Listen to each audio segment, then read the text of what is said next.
Are you fucking kidding me? Foxy. Yes.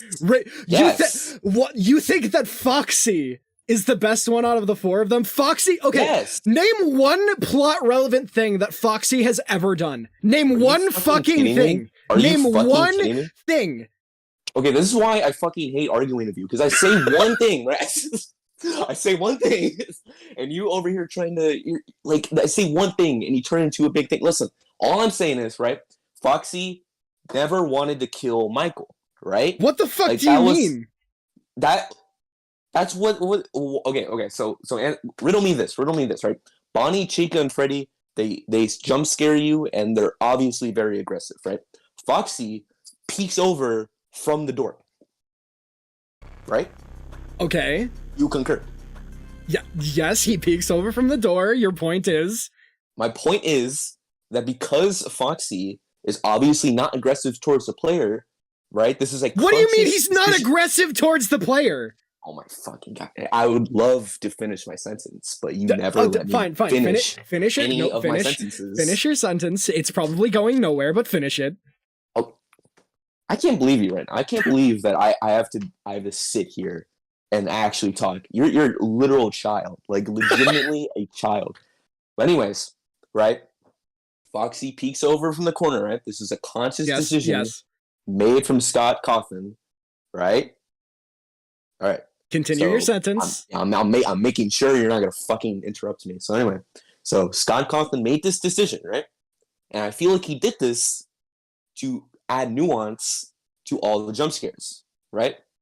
And Foxy, right? And by the way, I'm not saying Foxy is the best animatronic solely due to plot relevance. That was you. You brought that up. Additionally, from the fact that Foxy is more unique from the other animatronics, he also just has a cooler design. All right, he's the only guy with a hook for a hand, right? He does have a cool design. I'll give you that one, but only that one. Only that one. Only that one. You're really okay. No. Listen. Are you really out here about to argue an 8-year-old theory that was already fucking debunked? Is that what you're doing here? Is that what you're doing here? FNAF is so fucking complicated. You can't just debunk. How is it debunked? I don't believe that. Foxy jump scares you and you die. That's all you need. That's all you. Oh wait. Oh fuck. But you. What? We started streaming. So anyway. Hi everybody. Hi. Hello everybody. Okay.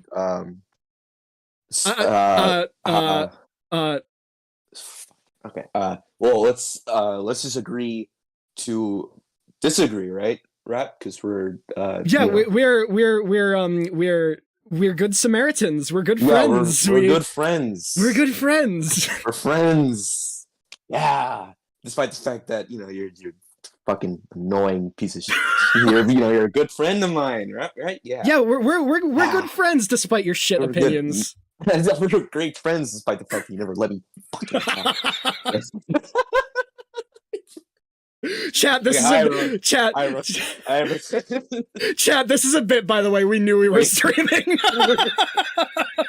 Before our stream started, I came up with the idea that we should just argue. Just get into a heated debate.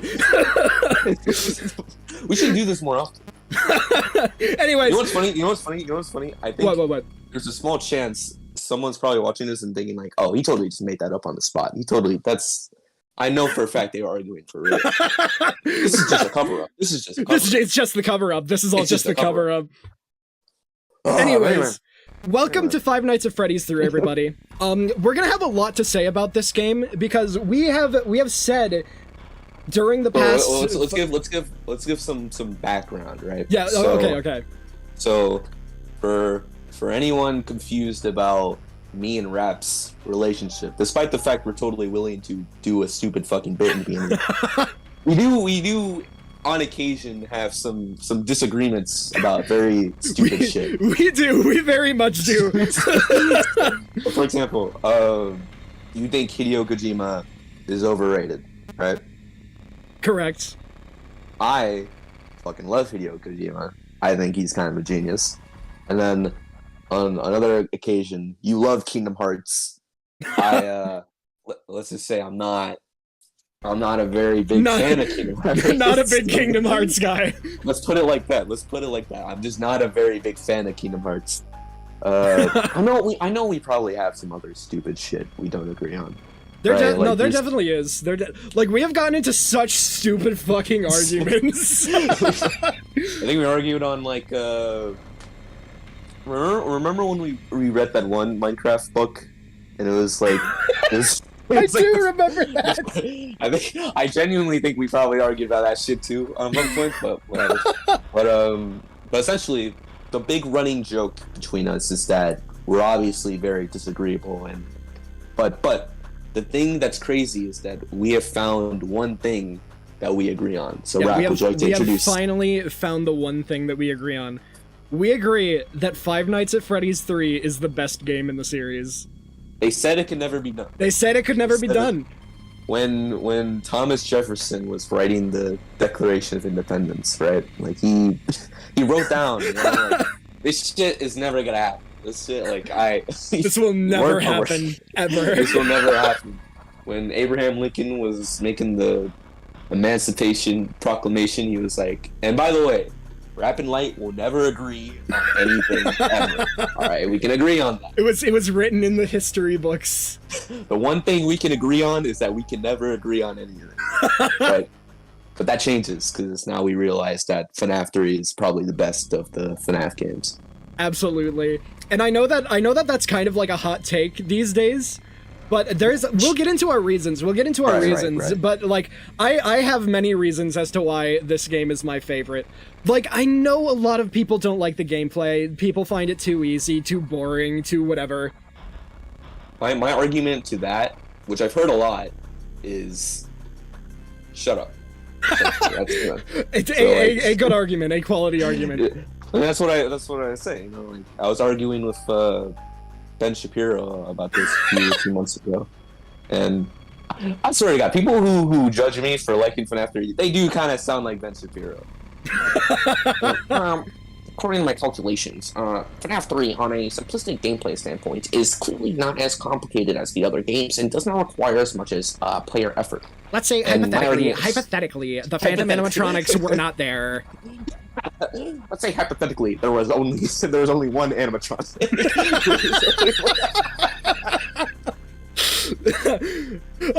Okay, let's start the game.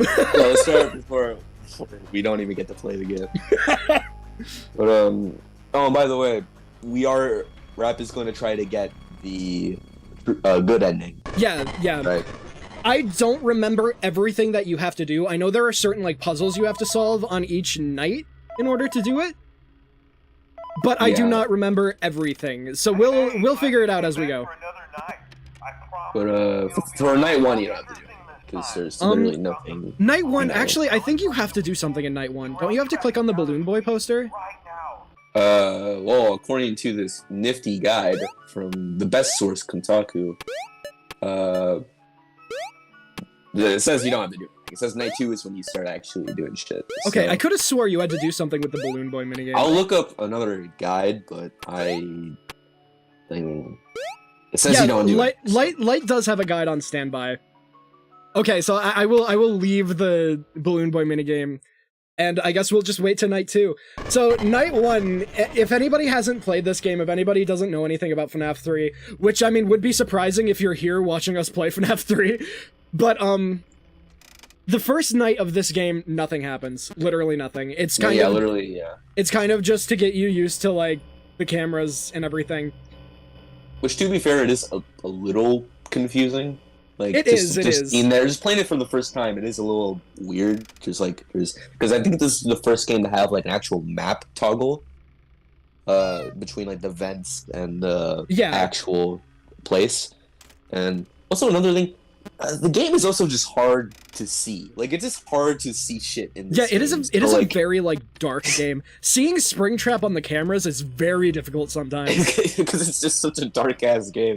Yeah. And then there's also the audio cues and shit, which I think is probably a good way to creep people out before actually playing the game, so... Yeah. I don't know. But, yeah. Hi. But according to this guide, it says Step 1, Balloon Boy's Adventure, but it doesn't say which night you do it in. So Okay. I guess what matters is that you just do them. It doesn't really matter when you do them, but I don't know. Hold on. What does it say specifically to do in Balloon Boy's adventure? Good question. All right, so Oh, Potato with a donation. Thank you, dude. With the 100 emoji. Okay, so collect the balloons. When the exit doors appear, don't go through it. Instead, jump through the upper left-hand corner of the room and float down to the bottom. Proceed to the right. So just do that. So you did that. Proceed to the right and jump through the right-hand wall in the last room. Okay. And grab the flashing balloon.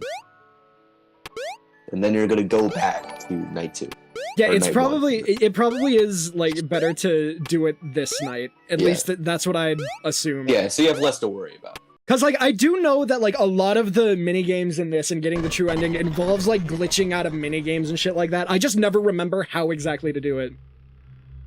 I have to commend like the fucking search team that went out after this game released to figure out what the fuck to do. Like it's so convoluted.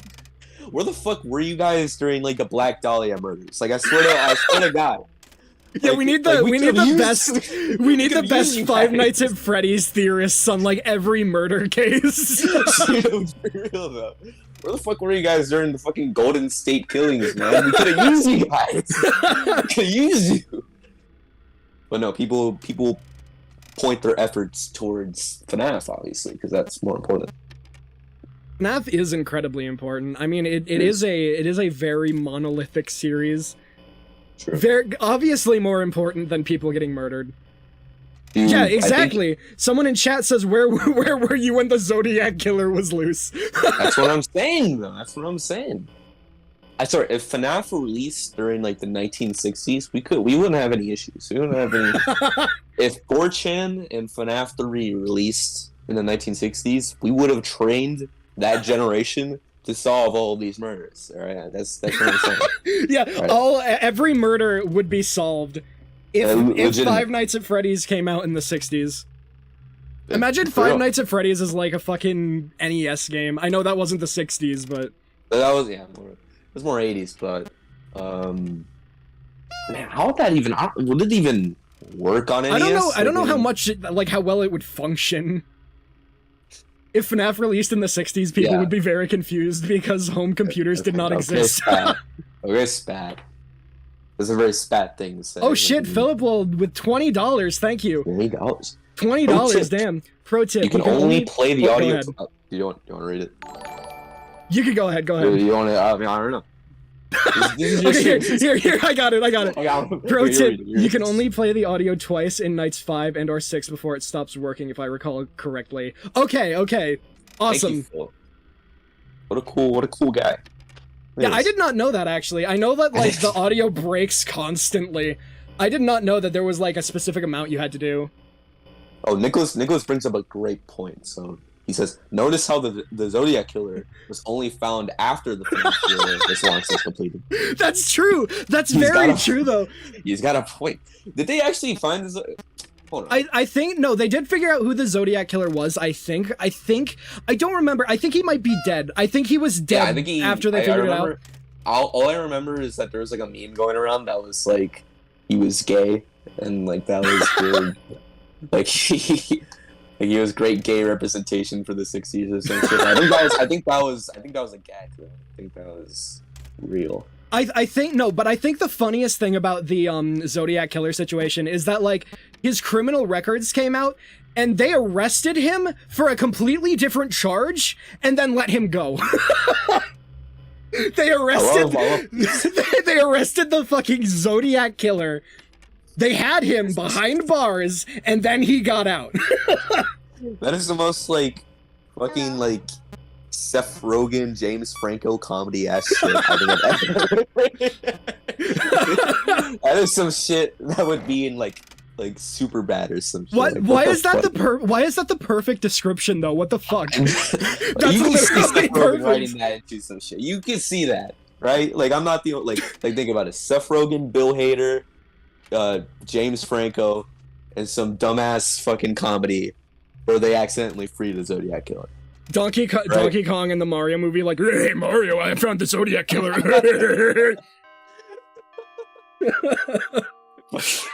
What would be the Zodiac Killer equivalent to the Mario universe? Not except Bowser. Bowser's too obvious. Like what? That's a good question. Who would the Zodiac Killer be in Mario? Shadow Mario? No, hear me out. It's Professor Egad. It's totally Professor Egad. Oh shit. How's he in a mansion with all those ghosts? You know, I'm just saying. And the mansion, quote unquote, appeared out of nowhere. Did the ghosts do that, or is that what Egad uses to lure in his fucking victims? I think we're onto something. Okay. Okay. BB double click. So yeah, that was night 2. Oh, the buttons though. The buttons. So it's What that's buttons? easy. That's easy. The arcade cabinet buttons. That's like nothing to memorize. Because I'm pretty sure, if I remember correctly, that room is always where you get the hints of like what to do in these situations. So we already did the BB one. We just got to do the arcade one. I don't remember what the arcade one is. I think the next one is Mangle. Yeah. So that one. Yeah, Mangle. Yeah. I remember for if you do the good ending, I mean, you probably already know. Like, I was thinking, you already know. But the purple guy actually comes out earlier for one of the nights. Yeah, yeah. I remember when that happened. That scared the shit out of me as a kid. I never really got scared of FNAF besides like maybe FNAF 1. But I remember doing the good ending for FNAF 3, and purple guy actually came earlier to kill you during. Like he does that if you're doing the good ending. Genuinely, almost shit myself. Like genuinely, I almost shit myself. Mangle's quest. Hey Rep, you wouldn't perhaps be spending the night alone tomorrow, would you? Probably. That's a very ominous question. I'm scared. Seems like you'll be streaming FNAF in real life tomorrow. Okay, I forget what the deal is with this one. This is another like glitch out one, right? Okay, so you enter, collect Mangle's parts, avoid the kids. Once you collect Mangle's parts, the exit will appear. Again, don't leave. Instead, jump on the platform above the door. And jump through the upper left hand. Okay, well, you're already on track. You're already on track. I believe there's proceed to the left and jump up the floating balloons. Rap, the letters were capitalized, you dingus. What game has Night Alone in the title? Okay, true. Very true. Yeah, I was gonna, like, I was a little confused because, like, we had already planned on doing that tomorrow. I did not realize that was a cheeky reference. This fucking music, man. I hate this music so much. I hate it because it's so unnerving, you know? I love the minigame songs in this game because they're unnerving. Yeah, exactly. I love them.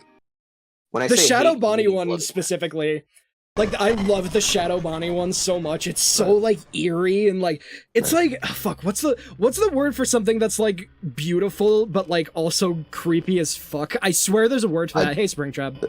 It's a bit of an oxymoron, but I swear there's a word for something like that.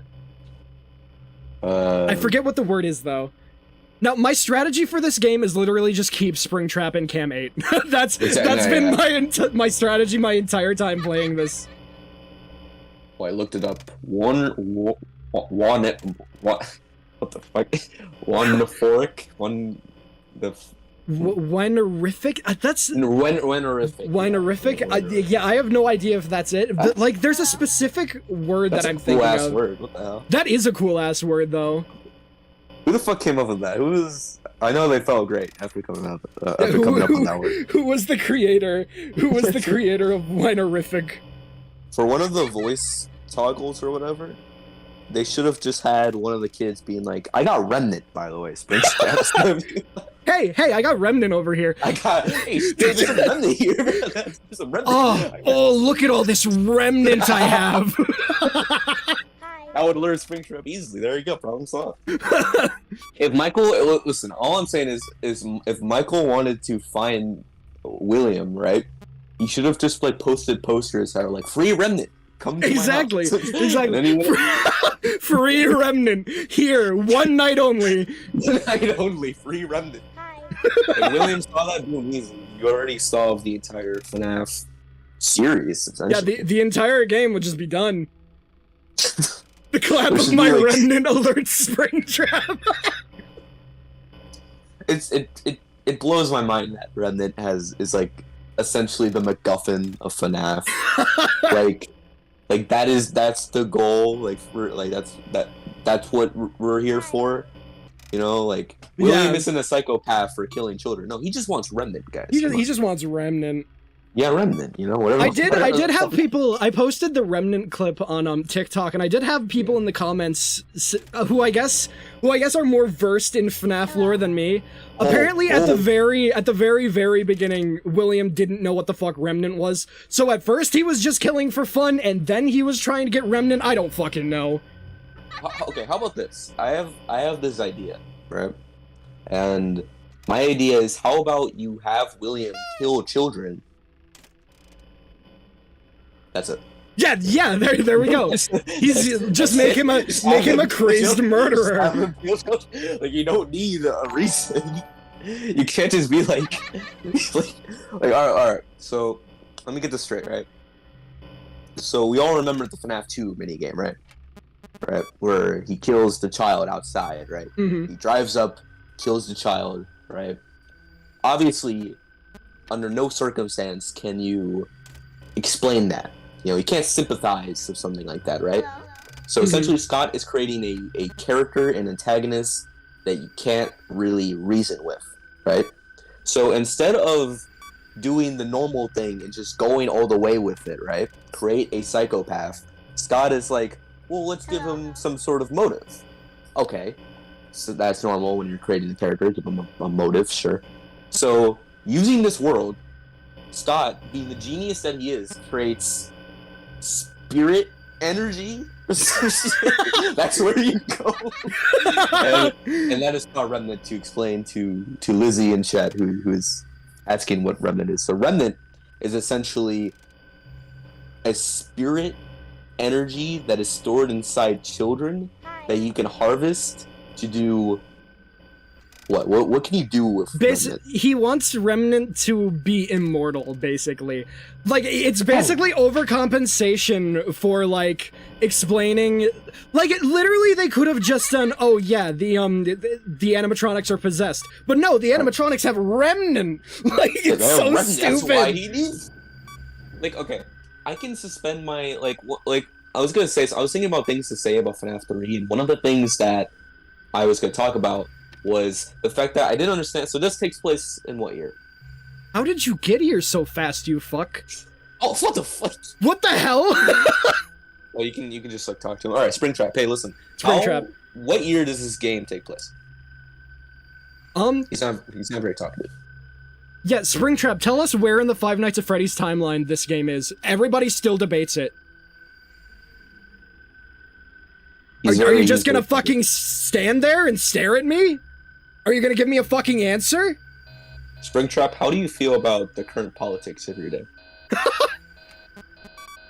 So I think he's about to... Yeah, I think I might be... Hey, Springtrap, can you jump scare me? Can you jump scare me, Springtrap? Can you murder? Oh. You can't even do that. You can't even do that for us. You don't answer our questions. You don't jump scare us. The fuck is your problem? Lizzie brings up a good point, though. Lizzie brings up a good point. He thinks you're cute. Aw, how cute. A child murderer has a crush on me. That's a good sign. Yeah, that's a very good sign. Yeah, that's a great sign. Maybe if I just sit here, it'll be good. 5 a.m. I think you're good. I think so too. Yeah, I don't think anything else is really gonna happen. Best FNAF game, man. Best FNAF game right here. Best FNAF game. You're still on night 2? To be fair, we were arguing for a little bit. We were arguing a lot. Yeah. There we go. When does FNAF 3 take place? I could have sworn it was like, okay, 20. I think FNAF 3 takes place in like 2030. Okay, so 2030, whatever. When William goes into the Springtrap suit at the end of this game, what year was that? Like at the end of the game when the crying child You know what I mean? Like that whole ending. When does that take place? Like, that's obviously a flashback. That's a good question. When does that take place? I was thinking probably like the 80s, probably. Like would that be reasonable? I think that's accurate. I think it happens before Sister Location, if I remember correctly. Okay, so let's be generous and say like the 90s. Like let's just say like to kind of, because I know there's like Sister Location takes place in the 80s or the 90s. Is that? I think Sister Location I think is the farthest along in the timeline. I mean, before like Help Wanted and Security Breach, obviously. So Sister Location is after FNAF 3? I think so. I believe so. Okay, let's just say 80. Let's just say 80s. Let's just say 80s. All right. So that ending, right, where he goes into the Springtrap suit, that takes place in the 80s. So you're telling me this fucker William was in that suit, dead for 40 years, and then these bitches found him and was like, shit. this bitch probably got some Remnant, right? This bitch probably got Remnant. Actually, now that I think about it, I think, fuck, when does Sister Location take place? I think it takes place before FNAF 1, because in FNAF 1, you play as Michael, and he gets fired because of odor, and being fired because of odor makes it seem like he's decaying as a fucking dead body. So that's why he smelled. I don't fucking know. This series is so confusing. I fucking hate FNAF, man. But anyways, I love this game though. Okay. So my point was, I forgot what my original point was. So my point was that one of the things I was confused by was that he was just in that suit, dead for 40 years, and now he's back. He just came back. This man just came back. That's Remnant for you. Well, here's the thing. I can suspend my disbelief, right? Like, I can believe that this is a narrative choice to kind of transcribe that William is the embodiment of Michael's trauma, right? Mm-hmm. Like, that is the story being told here. Like, this is Michael confronting that trauma. William is that trauma, so using something as bizarre as your dad's back after being in a fucking rotting corpse for 40 years is kind of, alright. Like, I mean, I just suspend my disbelief. Yeah. But now that I know that spirit energy from dead children brought him back, that kind of ruins it for me. That kind of, because that implies that this is something that just happens in this world. Yeah. Right? Like, did fucking, like, when Jeffrey Epstein got fucking murdered, can he just come back with Remnant? Like, can he just do that? Can Queen Elizabeth, like, went at the funeral? Can they be like, all right, don't worry. Don't worry, guys, we got Remnant. We got Remnant. We can bring the bitch back. Don't worry, we got Remnant. Can that just happen?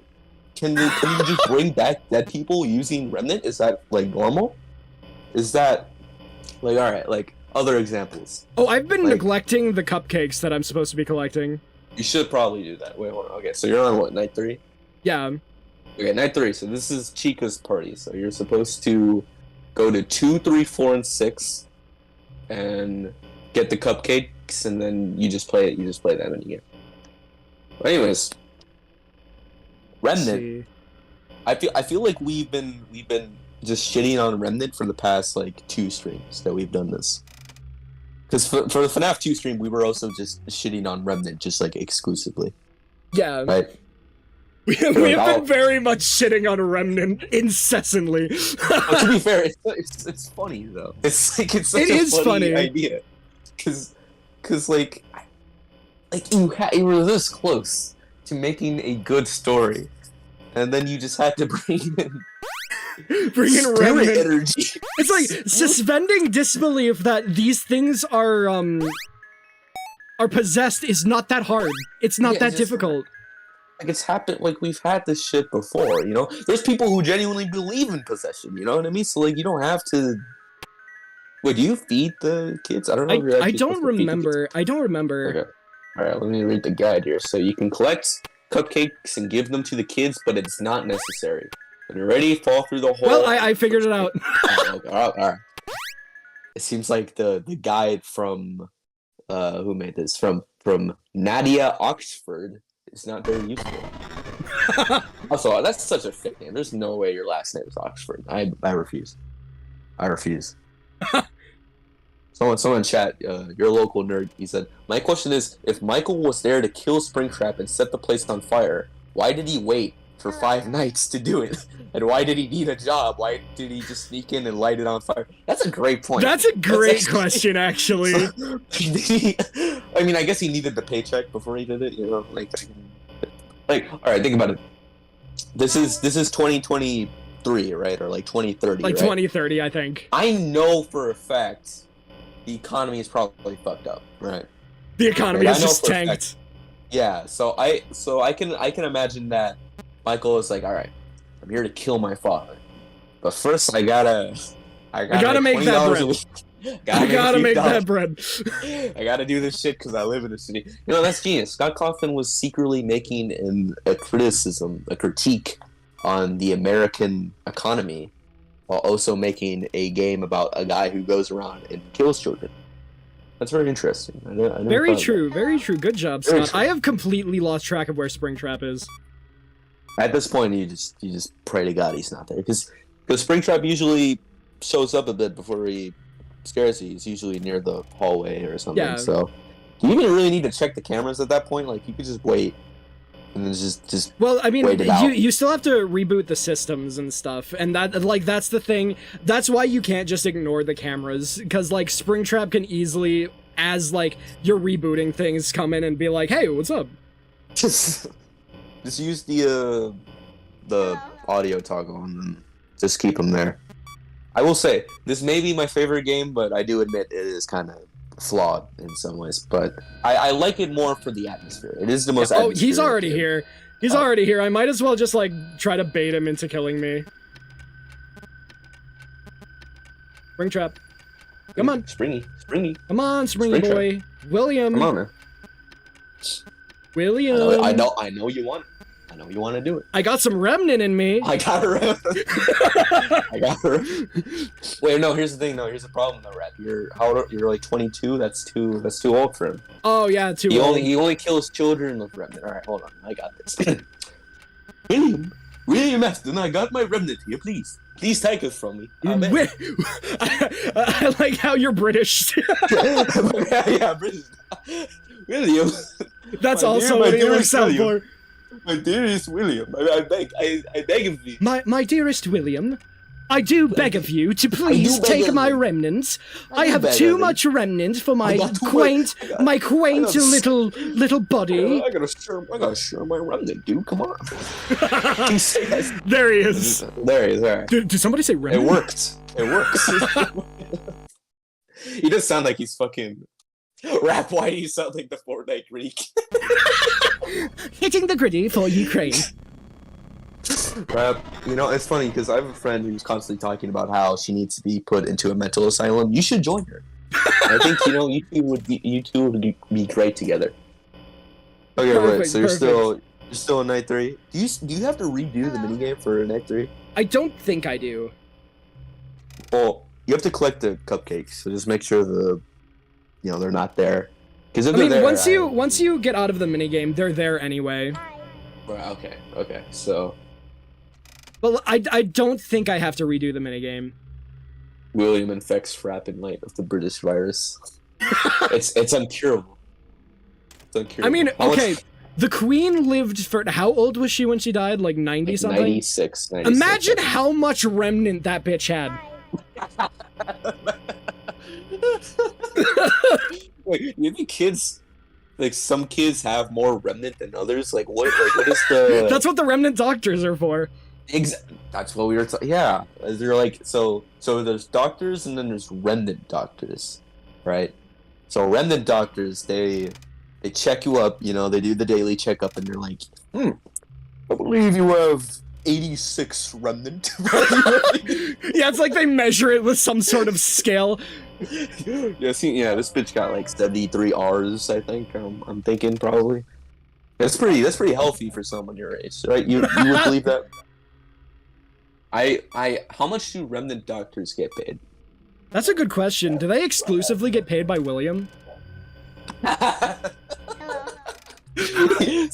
let me get this straight. Let me get this straight. So he kills these children, right? You know, he knocks on the Remnant Doctor's door, right? And he's like, "All right, I got this dead kid, right? I got this dead bitch right here, right?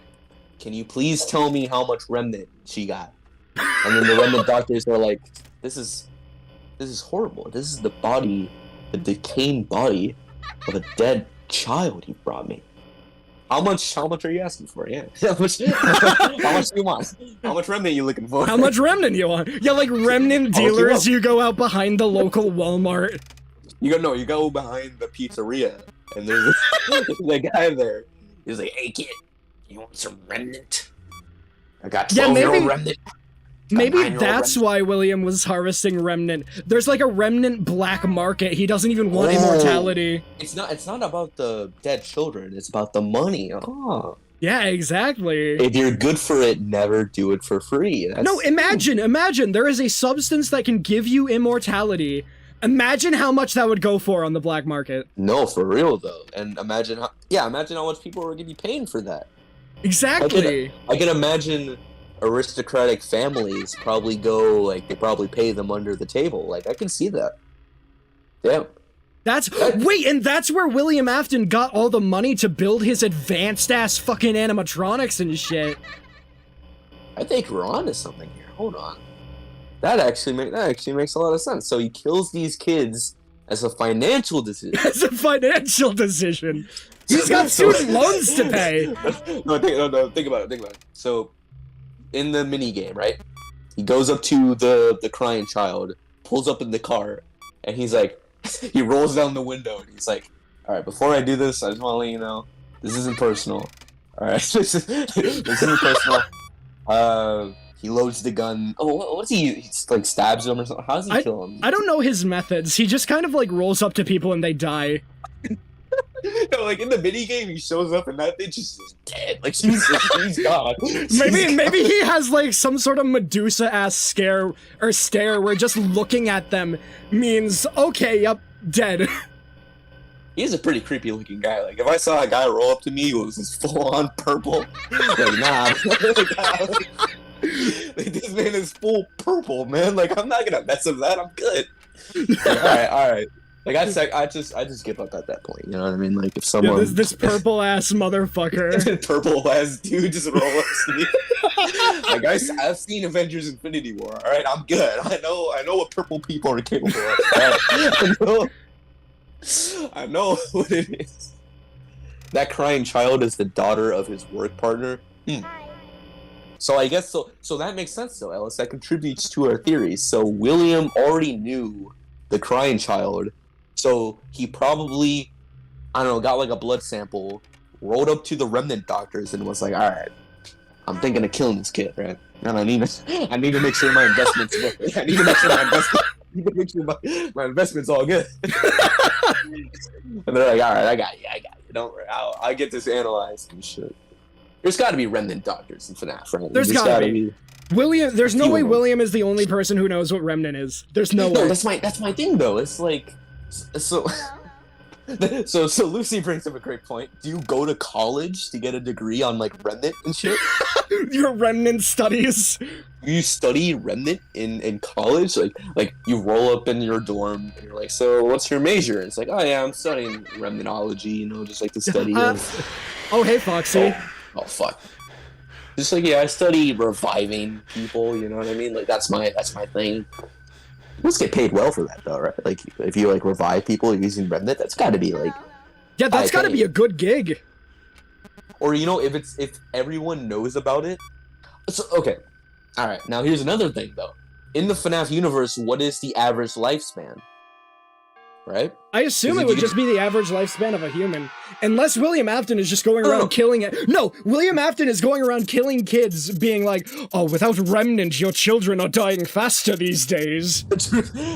He gives me the vibes of like an anti-vaxxer who uses like circular logic to like specify what he's doing. Like, "Oh, but you don't get it. If I kill these children, you'll live longer. So it's okay. It's okay." So, like, the ends justify the means. That is some like evil villain shit he'd say. Yeah, I can see that. Okay. 395248. We gotta remember that. Yeah, this is the weird like wall keypad thing. Okay, Yeah, 395248. 395248. I'm gonna pretend like I'm gonna memorize that and that I don't have it on it. FNAF 3, what a game, man. I know, I love this game. They should have ended it here, honestly. I'm glad it's still going, but like it has gotten to a point where, yeah, I feel like it should have ended a while ago. Like, I still love this series, and I'm glad it's getting new games, but like, I wish that they didn't do the things that they were doing with it. Like certain things. Yeah, I just had to do a little burp there. Yeah, okay. my distaste for Security Breach's story just did it to me. Here's my thing, though. So they're gonna make a movie of this, right? That's coming out. Like, oh yeah, filming starts like in the spring, I think. How are they gonna do the story? Because I'm imagining that they just do the first 3 games, right? Like that's kind of how they do it. I don't. Well, they have like talked about a screenplay that they're going with about like Michael Afton and his journey or something. So I'd imagine that to what? Like his journey to find his father and everything. There was like a leaked like cast thing where they give a little bit of a synopsis of like what each character is doing, and like Michael's gonna be there. Elizabeth Afton is a character they're looking for, and also interestingly a character named Vanessa. I don't know if it's supposed to be Security Breach Vanessa, but no. Okay. My one wish is that you do not make this a fucking connected universe, please. Please do not have like a fucking Thanos moment or like a Nick Fury moment where it's like, oh, here's this character from another game that we'll make a movie about. You know, don't you guys like connections? Don't you guys like the MCU? Please, I bet. Can we have one movie where it doesn't turn into the fucking MCU? I beg. I beg. I fucking beg. Here's my thing though. Who are they gonna cast? Like, did it say? I think it was a casting call. Like, they're looking for actors to fill these roles, so they gave like a synopsis of what each character does in the plot. You might want to shout. I don't think. Are you supposed to? Hold on, let me read. I know that there's a different door that you need to find by like. This one's a bit tricky. There are 9 identical screens. They're set up in a 9x9 grid, like the number pad. It helps keep blah blah blah blah. If you jump on the kids, Freddy will glitch out, move to the bottom, move 2 rooms to the right. Don't go through the exit door, instead jump against the left side of the screen border and glitch up to the top. Like that, yeah, I think you got it. Okay, what now? So jump to the right. Okay.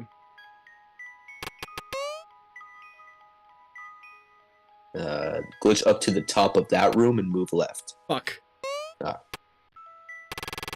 this is a tricky one. How the fuck did you have to make this so tricky, man? I'm just trying to free these dead kids, man. Come on. Okay. Yeah, so oh yeah, that's true, Ellis. Yeah. In the movie is our confirmation that Mike FNAF 1 and Michael Afton are the same person, while before it was mostly speculation. Like, there was a lot of evidence for it, but yeah, it does kind of just confirm that, which is pretty cool. But there'll always be the group of people who are like, oh, the movie is different from the game. You know, there's always going to be people who believe in that. So I don't think that no matter what you do, Scott Cawthon can say it himself, and there you go. There we go, yeah. Good job, Rob. I don't know if you can hear me clapping, but I'm clapping right now. I can hear a couple claps. You can hear a couple claps? Alright, well, this will be the only time I ever clap for you in my entire lifetime. But I mean, who are they thinking for Michael Afton? Like, who do you like to see play that role? That's a good question. I have no idea. Because, like, Michael Afton doesn't exactly have, like, a design that you can go off of. Like, you have the sprite from Sister Location with his goofy ass walk, but I don't think you can use that and be like, oh, he looks like this actor or anything. Right. I'm glad that everybody has just collectively decided that Willem Dafoe should be William Afton. Here's the thing though. I don't know if he'd be down to do that though. He's like, I mean, I think it fully depends on who else is in that movie, because I don't think Willem Dafoe is gonna. Willem Dafoe, it's been a while since Willem Dafoe has carried a movie, you know what I mean? Like, he's usually in there with, like, someone else. So, I I mean, I love Willem Dafoe. I think he's a fantastic actor. He can definitely do something like William Afton. Mm-hmm. It's just I don't know. It's so hard to find someone who can pull off the crazy psychopath kind of personality. Yeah. You know what I mean? Without it being forced. Willem Dafoe can do it without it being forced. Like he can do that shit just like naturally. But absolutely, yeah. Okay, Giancarlo Esposito. No. I know where you're coming from. I know where your head's at. No. Yeah, I don't think he'd be good as William Afton. Because here's the thing: he's too conserved with his acting. You know what I mean? Like you know him for roles like Breaking Bad and like The Boys and shit. You know what I mean? Like he isn't crazy. He's too like focused. You know what I mean? Like he's too. You know what I mean? Like I don't think he can do William Afton. No, I get what you mean. I get what you mean. Here's my pitch for Michael Afton. All right. When people look for someone to play Michael Afton, right? They think of some shit like you should put like Tom Holland in there, man. You know, oh my god! If they cast Tom Holland as Michael Afton, I am not seeing the movie. here's my take. All right, to those people, shut up. Listen, Michael Cera. Michael, you know what? Okay, fine. I like that kind of. Also, Ellis, I did not forget about the Rick Astley silhouette. Actually, I just didn't figure that like if they were gonna cast Michael Afton, they'd cast Rick Astley. I hope they don't lean too much into the fact that everyone thinks FNAF is a meme. You know what I mean? I don't think they will. Scott Cawthon is like very involved with the movie, right. I believe. And like say what you will about him, but he obviously cares about his franchise, you know. Right. So I think you're about to get blue boyed right now. Oh no, if you click off fast enough, you don't have to deal with him. I have no idea where Springtrap is. I think it's a bug. That feels more like a bug.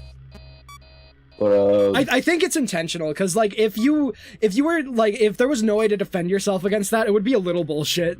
It would. I mean, a lot of the mechanics with the Phantoms are kind of bullshit regardless. But yeah.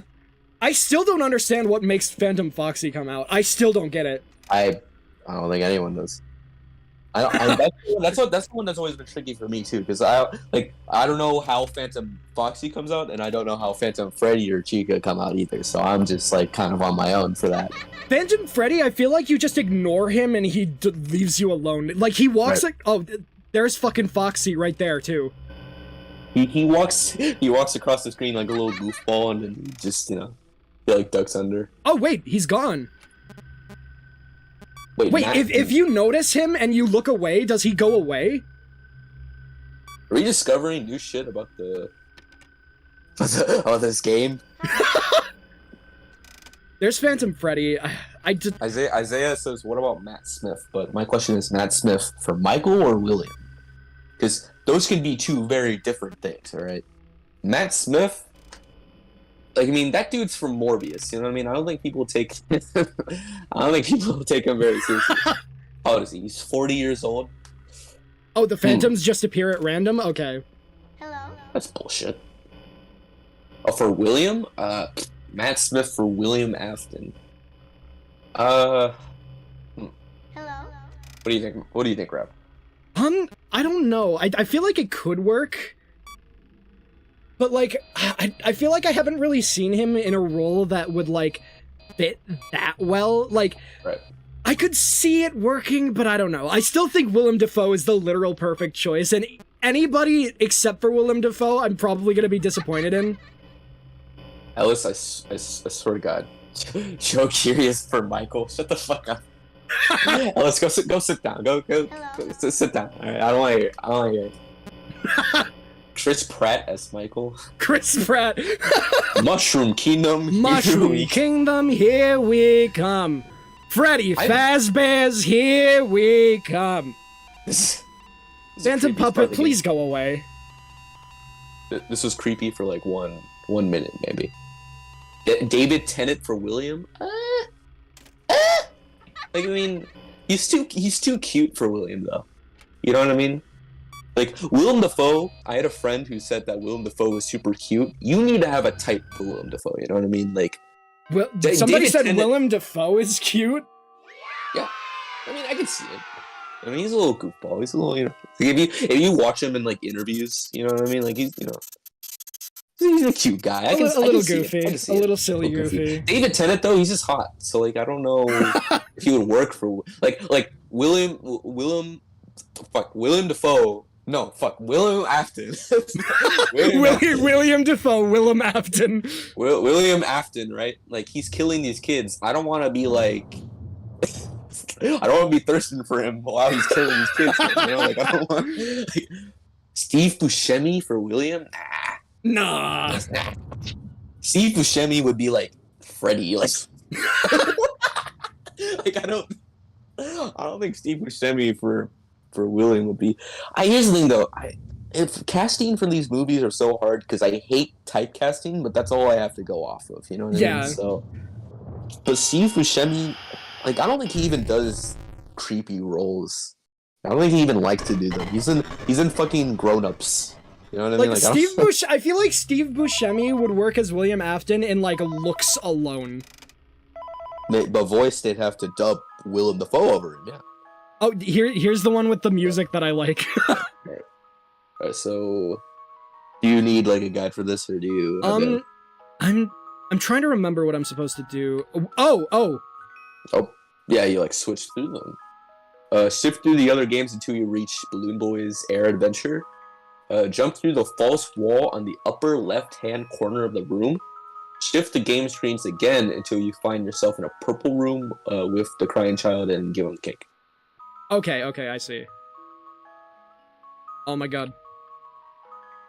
Okay. There you go. Okay, so now upper left. Okay. Oh, right, upper left. Okay.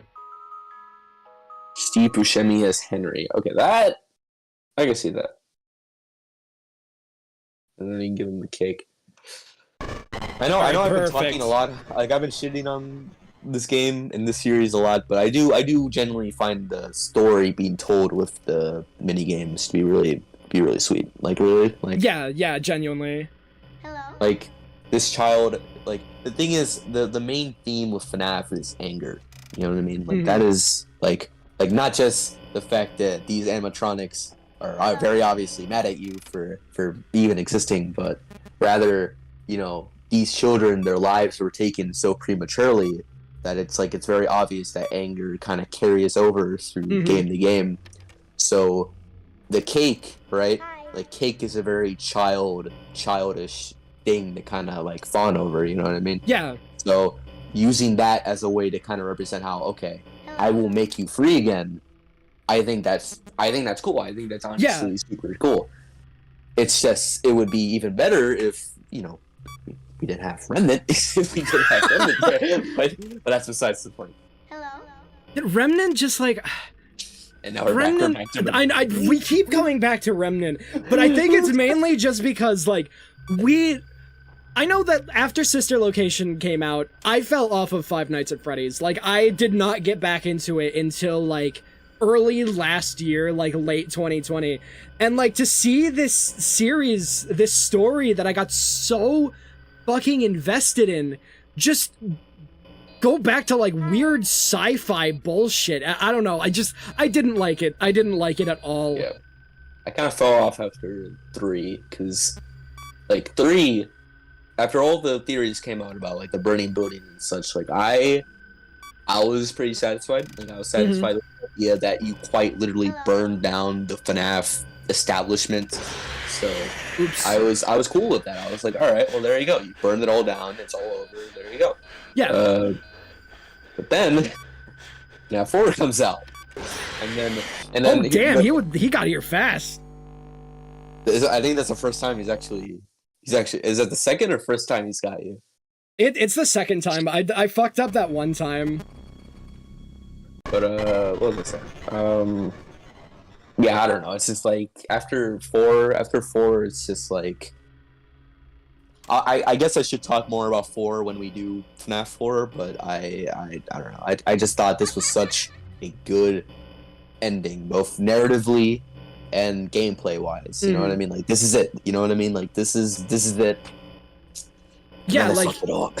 like you are literally confronting the man who killed all the children. Right. And in turn, you are giving the children, like, you are releasing their souls. But apparently, this game, I guess the bad ending is the canon ending, because they weren't free at all after this game. Right. Which really sucks, you know what I mean? Like, that, it sucks that there's such a satisfying ending, and that's not the canon one. Yeah. You know, like that. I don't know. Is FNAF 3 the last one in the timeline, or is that? Well, now it's Security Breach. Everything that released after Sister Location, I think, like, advances the timeline.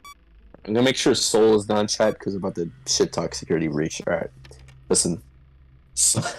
I love Soul, right? So listen, Soul's my sister, but if I shit talk Security Breach, I feel like she's gonna like somehow get like her spidey senses and she'll fucking kill me. But in case she's not here, I do not like what they did with Security Breach, and I don't know that much about Security Breach. I'll be honest. I didn't play it. I just like know like the general outline for the story. But from what I can tell, Ellis, please, Ellis, do not tell her, Ellis. Oh, god damn it. No, ask him what he thinks about Security Breach. Hey, Springtrap, what do you think about Five Nights at Freddy's Security Breach? I was really hoping you would jump scare me right there. God damn it. I was really hoping for that. I was really hoping for it too. But Security Breach, like, okay, so what they did with William with Security Breach was like, he's like a mythical sort of like figure now. Like he's kind of like he's like a cult behind him, if I'm not mistaken, right? It's okay, not exactly. All right, so here I'll dive deep into the lore of like Help Wanted to Security Breach. So basically, Help Wanted, in order to create the game, Fazbear Entertainment. Fazbear Entertainment scans the motherboards of old animatronics into the game to like give them authenticity or something, some weird thing like that. And in turn, they scan Springtrap, or I guess at this part of the lore, Scraptrap. They scan like that motherboard into the game, and William Afton's consciousness is now a digital being named Glitchtrap. Now, Glitchtrap, because the game is a VR game, he possesses one of the beta testers of the game as Glitchtrap, like gets into her head, and that's Vanessa. And he uses Vanessa to rebuild his body using parts from the Pizzaplex in Security Breach, which then transfers his consciousness into this new body, and that is how William Afton comes back in Security Breach. I take back everything I've ever said about Kingdom Hearts. That is the dumbest fucking thing. If I'm not mistaken, that is where like William Afton is in the lore currently. Just let him fucking die, man. Like, I mean, come on. Like, doesn't he even want to be alive? Like, damn. like if I was William, right, and they had me on a motherboard and they scanned me into a video game, nah, man. Like, I mean, like, I'd basically just kill me at that point. I don't want to be in a VR game, man. Like, if I possessed Vanessa, I would just tell her, just smash my fucking motherboard, please. Like, do some shit. I don't know. So Vanessa is just like this crazy cultist, essentially. Like, that's her character. Not really. She's like very unwilling in all of this. That's like, lame. I think before she was just kind of like a normal person before Glitchtrap like possessed her. I think you should go all in on it. Make her just like a people. Oh yeah, that's right. That's right. Okay. Get on over her. So right now in FNAF canon, there are essentially two William Aftons, but one is the actual conscience of William Afton stuck in purgatory, and that is what Ultimate Custom Night is. You play as William Afton's soul in an endless game of FNAF, basically, where all the animatronics are torturing him. But that I thought was a good ending. Glitchtrap is William Afton's it's his consciousness, but in a digital form, basically. So Xenort essentially went back in time. Oh my god, it's literally Kingdom Hearts shit. It really is. So Xenort uploaded his consciousness into a digital format so that he could still live on while his current form burns in purgatory. Wait, there's literally like Data Sora. That is a character, which is a digital version of Sora's consciousness. Right? Yeah. Oh my fucking god, man. Oh wait, what was I saying? Okay, so that's stupid, right? Like that's the dumbest fucking thing you've ever heard of, right? But I will say this: for a non-canonical, like FNAF, secret night or what, ultimate custom night or whatever, for being just like a fun side game, like I would not mind it being like, okay, William, this is like William's purgatory, like this is punishment. Yeah, you know what I mean? If that was like a non-canon, like fun little, like I get it, you know, like I kind of like that, you know what I mean? Like that's fun. Why? So okay, so we were talking about Remnant, right? Now you're telling me that in this universe you can scan consciousness into a video game? I think it's like, I don't know if it's literally his consciousness, but it's supposed to be like his programming when he was Springtrap / Scraptrap. And like, this is what he would do, so this is what his programming does. And now I don't know. But how would... So you're telling me when the queen died, they didn't put her consciousness back on a computer? Like there's so many applications to that. Like there are so many ways to come back in this universe that death should not even be a fear. Those kids getting murdered, they should have been like, oh, you're gonna kill me? Oh, that's alright. My parents will just upload my consciousness into, I don't know, like a fucking DVR player. I'm good. I'm alright. Put me on a VHS. I'll be alright. Don't worry. You can do that shit. They'll put me on a VHS. I'll be played with like Toy Story 2 and shit. I'll be alright. Yeah. I'll be cool. Like, what fear is there to die if you can't fucking die? If you can't die in this series? Like, and then, like, I think the fate of William Afton right now is also still uncertain, because he gets, like, absorbed by the Blob at the end of Security Breach, and, like... Okay, what? Blob? What do you mean, Blob? Okay, Blob? So this is where Agony comes in. What is Agony? Did we talk about this? We did talk about Agony during FNAF 2. So my basically, brain was so fucking tired of it that it just removes that. Wait, what is Agony? Wait, so what is Agony? Explain to me what Agony is. Basically, when you burn an animatronic that has Remnant, the soul is free, but, like, the form that remains is Agony. And the Blob, so, Pizzeria Simulator, Henry's whole thing in that game worked.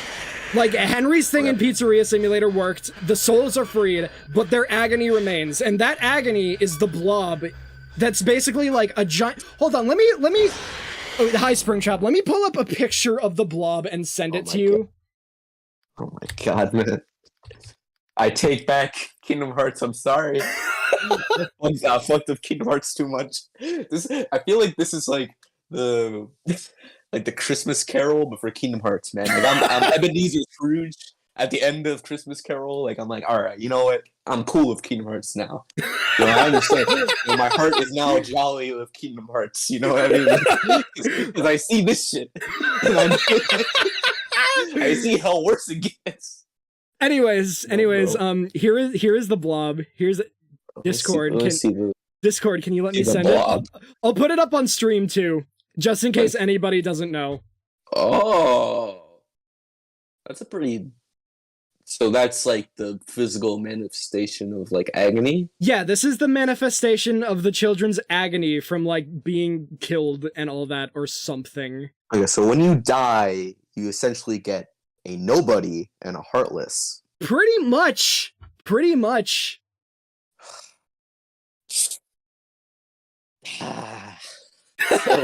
So when you die, okay, but for real, but when you die normally, but then your anger from being killed gets like is that what's going on? Like you're so pissed that you're dead that you I think so. I think that's it. I think that is it. So these kids getting murdered.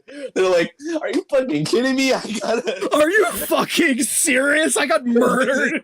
And they're so pissed about it that they remain. Like, so this is obviously, I don't know why the fuck it's Funtime Freddy and not Molten Freddy in the Blob. That makes no sense. What the fuck is Molten Freddy? Who is Molten Freddy? Fire Freddy? They could have been fired. Hold on, let me show you. Let me show you Molten Freddy. Who the fuck is this bitch? Okay, so you got Freddy, Golden Freddy, Shadow Freddy. That's a thing, right? Shadow Freddy. Shadow Freddy is a thing. Yes. Okay. Shadow Freddy.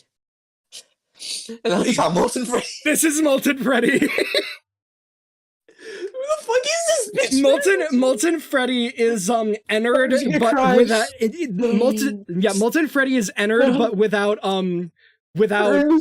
Circus Baby, I believe. Okay, so Ennard, okay. Yeah, so he looks like this. Location, so from what I remember from Sister Location, so Ennard is like all the Sister Location animatronics, like in one. So Baby leaves that, right? They kick Baby out of it. I don't remember the exact reasoning. I think they're just like, you're such a bitch, and they just like kick her out of it. Use a bitch. Use a bitch. And so because of that, in FNAF 6, Baby is now Scrap Baby instead of normal Baby. And that also makes no sense because in the Blob, Baby is normal Baby and not Scrap Baby. So wait, so in Ennard, do the Sister Location animatronics have like meetings where they make sure they're all cool with being Ennard? I think they communicate with each other somehow. I don't know if they're specifically they have a council of are we keeping you or not? I don't know about that. Like, all right, guys, thank you for coming to Tuesday's meeting. I'm glad you all could come here. We're currently still inside this fucking thing. So how are you feeling? How are you feeling about being Ennard? And then Baby raises her hand and is like, I don't know. I'm not feeling it. You know, I'm not feeling it anymore. You know, like I wasn't like at first I was cool with it, but now we're like, what are we doing? We're like killing people. Now I don't know. I'm not cool with it. And then we're like, all right, so this bitch. so this bitch. She needs to be out. She needs out. Baby, I'm not feeling enough Remnant with you, girl. I'm not feeling enough Remnant in you. I'm not feeling enough agony in you, girl. Like, I think you need to go. I think you need to go.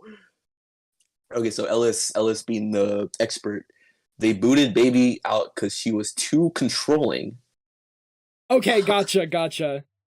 But if she's too controlling, how do you kick out someone from an amalgamation? Okay, so imagine this, right? Imagine this, but with people, right? You get 5 people. One guy cuts off his arms, another guy cuts off his legs, another guy you know what I mean? Like, they do that, right? Mm-hmm. How do you... I'm fucking dying. I'm dying. My body... FNAF lore literally killing Light. So Ellis, they removed her parts from the mess of but it's a bunch of wires. How are they like? So let me get this straight. So they're like pulling each other's wires. They're like, all right, Foxy, is this your wire or is this Baby's wire? I gotta rip out Baby. Yo, what's the name of the ballerina lady? What's Ballora? Ballora, yo, is this your wire or is this Baby's wire? I gotta cut off Baby's wire. Is this yours? I thought this series is about a motherfucker who killed kids, man. Why is that me? I believe Ennard has an eyeball for each fun time, so that's easy to get rid of. Yeah, but you still got all the wires and the motherboards and shit, right? Like you still got the audio chips. You got the okay. Right, okay. So Springtrap's here to help us out. Alright, listen, so what do you think of this? Yeah, what do you think, Springtrap?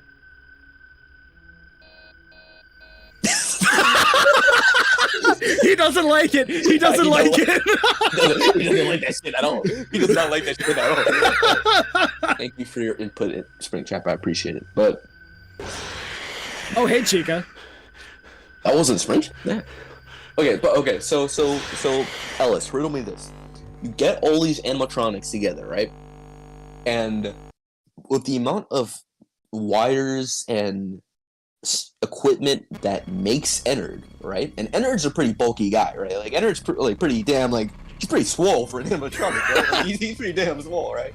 So Ennard's pretty buff, right? If you remove Baby from that, that's going to be a very significant amount of mass removed from Ennard, right? So how does that work? How the fuck does they still function without like? I'm trying to explain this, but I don't even. Shit, man, I fucking hate. Okay. Okay, so it says after his location, the story became more about the Afton family and how they all slowly fell victim of the same thing. Will, that's great and all, but I don't give a shit. You know. I mean, I do think that like that like kind of part of, I don't know if I should call it part, but that like kind of what's the word I'm looking for? I don't know, that like Aspect. Yeah, there we go. That aspect of the story I do find really nice, because I think it's cool to explore, like, not just William himself, because obviously his story's good. He's done. But, like, exploring what it did to his family and stuff like that. Just him being how he is. Because, like, in FNAF 6, there's the one minigame, Midnight Motorist, the one with the, with the driving home drunk from McDonald's music. That one, it explores William Afton. Hold on. Rewind. What the fuck do you mean McDonald's? Where do you get McDonald's from? Wait. It's just like a big meme that like William Afton is drunk driving home in that minigame, and I think he drunk drives home from a restaurant, I get it. I get it. All right, I got you. I was confused for a second. I was like, the McDonald's do like a. Do like cross promotion, like for every Happy Meal you get the finger of a dead child from William Afton's adventures. Oh, hey, Springtrap. God, I am not good at Night 5. But anyways, in Midnight Motorist, William Afton drives home drunk. He gets out of the car, and it like shows how genuinely fucking abusive he is towards his family and shit like that. Wait, hold on. Did you do the Happiest Day minigame? Oh fuck, where do you do that? You do that in camera 3. Camera 3, okay. Yeah, and you click on the puppet poster. You were about to beat that night, and you wouldn't get the gimmick. Fucking imagine. Camera 3 it was? Yeah, camera 3, the puppet poster. Yeah, there we go. Alright, so... I think I did everything, so I think this should be good. So, suspending our current problems with this series, I do think this is, you know what I mean? Like, this is a. No! What did I miss? What did I fucking miss? What did I miss? No! What did I miss? He can't keep getting away with this. He can't keep getting away with this. I did everything in every night. What happened? What are you missing? Oh, okay, maybe.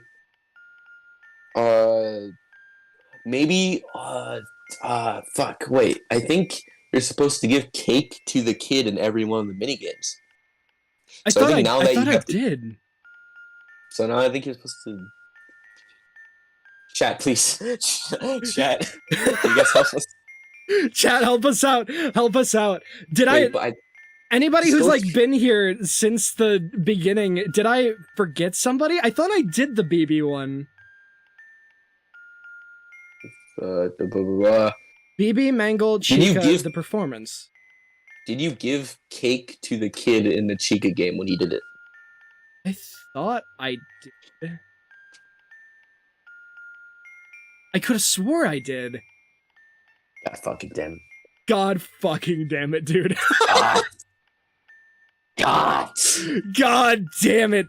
Hold on, I'll double check the Shadow Bonnie one, maybe. Freddy is the one missing? Well, I thought we did Freddy. I thought you did Freddy one. I thought I did too. Yeah, there's one missing kid. Wait, hold up.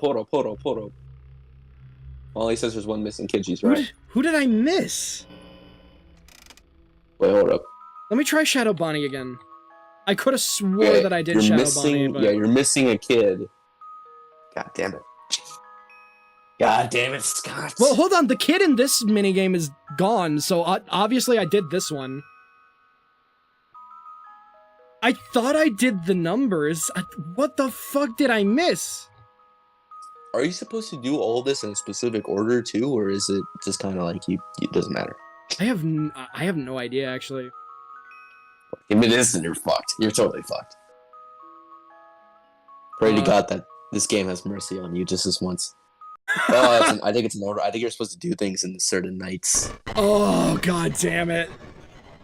According to Zombie Boy, which Hold on. I don't think the 3-piece is real. The 3-piece is fake. The 3-piece is fake. You just want to... I guess we'll just get the canon ending, I guess. Well, here, hold on. Let me double check with the other minigame that I can actually do right now. Yeah. So just replay all those. The 4-piece will be later, Lucy. When are we doing the 4-piece? Are we doing the 4-piece? What are we doing for that 4? Hold on, wait a minute. Were these balloons here before? I don't think they were. Oh! Oh god, thank god! I think this, I think it's this one. The 3-piece is real! The 3-piece is real! The 3-piece is real! The 3-piece is real! Oh! Let's go! Okay, alright. This is it. Is it real? Yeah, right. Zombie Boy, take that in chat. You said you had to do it in order. He thought you had to start over. I like how you did the audio. Yeah, why am I even bothering? This is it. This is it. Happiest day. Here we go. Imagine it still doesn't work. Imagine there's like a sign there that says, "The princess is in another castle." Sorry, Mario. Yes. Fair enough. Happiest day. That's... Be free, Golden Freddy. Be free, Evan Afton and/or Cassidy. This is my ending for FNAF right here. Yeah. This was like a perfect ending. Another 3-piece. The 3-piece. The 3-piece is real. There you go. And now you just now all you have is Michael. Michael has already done everything he could, and now this really is his final thing that he needs to take care of. Yeah. Just burning this and having it finally end. Burning Anyways, William. Agony sucks, bro. I can smell your agony. Fucking Xenorts. Fucking. Oh my god. I'm so tired of this game, man. Like, I mean. Ennard Afton. Yeah, the Ennard Afton. What was I talking about before we had to focus on either we got the happiest day? What was. Everything we talk about just like mushed into one big lump. It really did. It really did. We were just kind of like discussing the random lore. Oh my gosh. Okay, so you're saying that that William was drunk in that one. Right. Yeah, we were discussing like how some of the later games are like focusing on what William did to his family rather than just what he did to the kids and everything. I feel like hey, that Springtrap. Well, you got the devil. I feel like that doesn't work because it's like, all right, I understand the intention, right? It's like, all right, William is dead, right? So now let's talk about the impact. But you never really talk about the impact. Is so subtle. It's too subtle. You know what I mean? Like, there's, like, I understand Scott doesn't want to shove it in your face. Like, there's obviously a game and there's a story behind the game, but it's like there's so much hoops to like jump through, and most of this shit is theorizing. Most of this shit is just pure speculation. So it's like, do we even have a name for William's wife? I don't think we do, actually. So how are we supposed to sympathize with her, right? Or any other member if we don't even know them, like, at all? I know, it's like we know we know his kid. We know Michael. We know Elizabeth. The third child doesn't have a name, but I think one of the like FNAF logbooks implies that it's Evan, like Evan Afton, something like that. What the fuck is Evan, bro? Yeah, no wonder. Evan Afton is supposed to be the crying child from FNAF 4. Oh, he does look like an Evan. Never mind. All right, that makes sense. That's an Evan ass. That's an Evan ass boy. That's an Evan ass name. Listen, every kid named Evan this is a bitch, right? That's my theory. Okay, I guess we should talk about security breach theories like during security breach, but you know what? I'm gonna get into one of them now, because like this is the weirdest shit, but I also genuinely think that it's like real. So let me hear it. Basically, okay, so this all started with a game theory video, which I know, but like, at the same time, I think this is one of those few times where MatPat like hits it on the mark. I know this is gonna be a controversial thing. I know not a lot of people are gonna believe it. Just say it. But Gregory in Security Breach is a robotic version of the crying child from FNAF 4.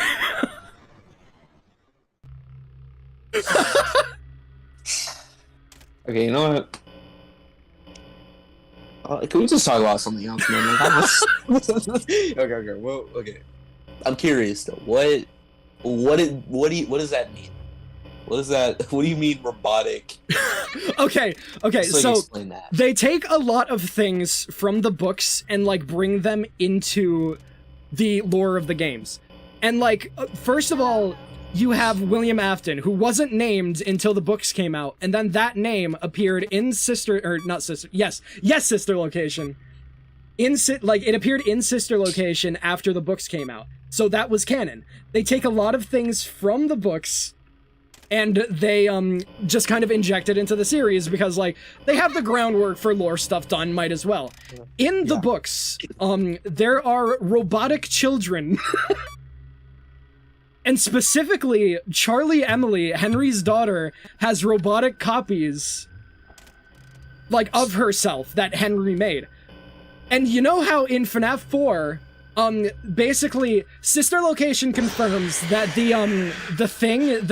Fredbear plush that the crying child has like a microphone in it, and it's William talking to him through the Sister Location, like, location underground. He has a thing to monitor the rooms of his family and the Fredbear plush with a microphone next to it. And one of the things that he says as the crying child is dying, "I will put you back together." Right.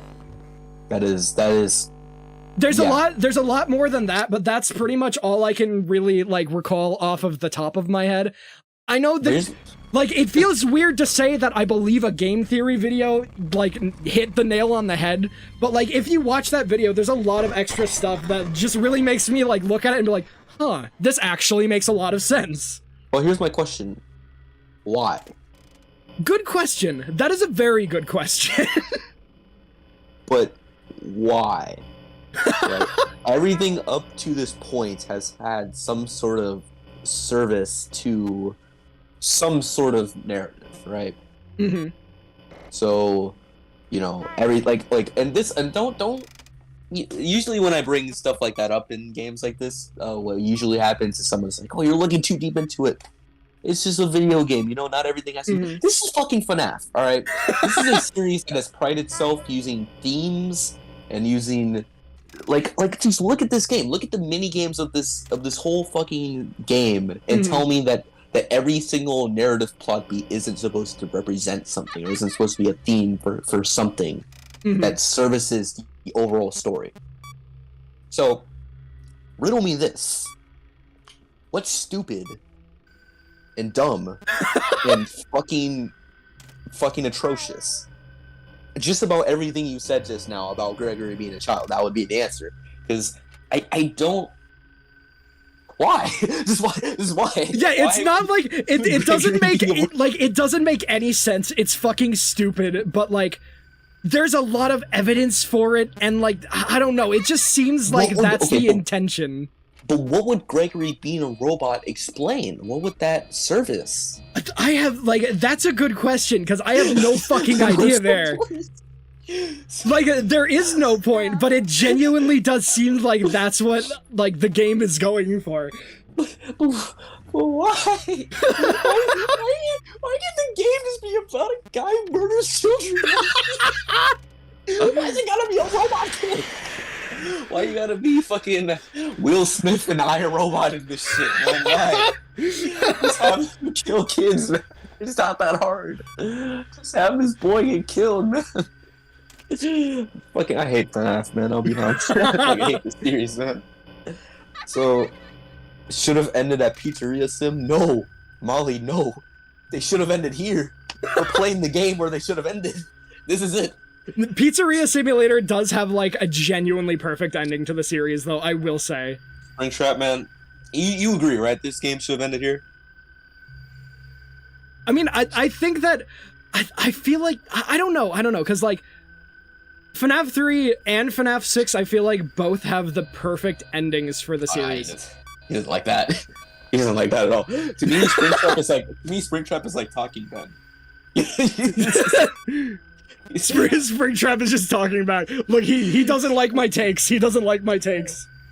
Yes. They should make Talking Ben, but for Springtrap. Really? Talking William. I mean, that's what FNAF 4 is, right? Like, he said that was what he was doing with the plush, right? That's true, yeah. You don't get it, like, FNAF 6 ending is so powerful. Ha! Have you ever seen FNAF 6's ending? Okay, just to be clear, FNAF 6 is sister location, right? Pizzeria Simulator. Alright, okay. So, Pizza Simulator, alright. That ending... Okay, I do remember the ending. The one where Henry has that, like, monologue, right? Yeah. Yeah, okay. Okay. Yes, it's cool, but here's how I feel, right? So FNAF 6, I can tell what happened was they wrote the little ending, right? They were like, all right, I just made a hard ass monologue, right? Mm-hmm. Like Henry's talking about how a maze with no prize, whatever, the shit, cool as hell. But as they were writing the monologue, they realized something, right? Something crucial that they were missing. They wrote the ending, and they were like, "Oh shit, we don't got a game for this." So they were like, just make a sim. Oh, just make a simulator. Oh, fuck off. Oh, sure. Sounds good to me. Basically, okay, the thing with Pizzeria Simulator was that, like, it was supposed to be a surprise, because, like, nobody expected FNAF 6 to, like, happen, pretty much. Yeah. And, like, the thing was, Scott was like, oh, I'm just making a silly little game for you guys to thank you for everything. It'll be free. Just a nice little simulator game. And then, like, you get through this random, like, 8-bit part, and then all of a sudden it turns into, like, a real-ass FNAF game, and everybody just loses their collective shit. And, like, because I think that was planned from the beginning. Like, I don't think that they just kind of, like, planned the game around the ending. It wasn't. You're saying it wasn't an afterthought. Like you're saying. Yeah. Okay. I was being hyperbolic for the most part. Like obviously, there's a very real chance that they just wanted to make a game under a game. You know what I mean? Like, I can believe that. You know what I mean? Scott's a guy for bits. Like I can believe that. But I don't know. Like, yes, the ending is powerful, but like. You have so FNAF 6 and FNAF 3 both end essentially the same way, right? Like it both ends with someone burning down an establishment with William inside to punish him for everything he's done. You know, this is it. This is the final hurrah. But what happens, right, is that he always comes back. So the weight of those endings are inherently lost because he always comes back. I agree. That's why Security Breach and what they did with William Afton is so fucking stupid, because it just like completely destroys everything that came before it with the character. Right. And just to be clear, for FNAF 6, it was Henry doing that, right? And you were like you played as Michael. You're playing as Michael in like you play as Michael in most of the games, pretty much. Right. But what I remember is that Michael also dies from the fire. Michael does like die. So and then Henry is like, okay, but you're gonna die too, but you're okay with that because you wanted this. Yeah, specifically, he's like, there was a way planned out for you, but I don't think that's what you want. I think you want to stay right here. That's essentially what it was. I think that's stupid. Why would Michael want to die in his father's establishment? Well, I mean, because why doesn't he want to free himself from this and fucking leave? Because he's literally a rotting corpse, just kind of like kept alive by the fact that he like wants to deal with his dad so much. Which makes it fucking stupid that he comes back again. I feel like... Wait, okay, so Ellis says Henry in FNAF 6 traps him inside with no way out. In 3, he was able to leave. Yeah, so talking about Afton, yeah. So here's my thing, right? I can understand that, right? And I'm assuming you're talking about Michael, right? Or I guess Ellis is talking about how, like in FNAF 3, William had a way out when he burned. Yeah. Regardless, I like the ending of FNAF 3 because it implies that everyone is free, right? So everyone is free. These kids are free. Michael is free. He burns down this place, and that's it. And I know that there's the news clipping at the end, and you brighten it up, and you see Springtrap still there, but that doesn't necessarily mean he's alive. That's supposed to serve as a reminder that yes, he has an overbearing kind of influence over everything, but that doesn't necessarily mean he's alive. You know what I mean? Mm-hmm. If that makes sense. So I thought that wrapped everything nicely, right?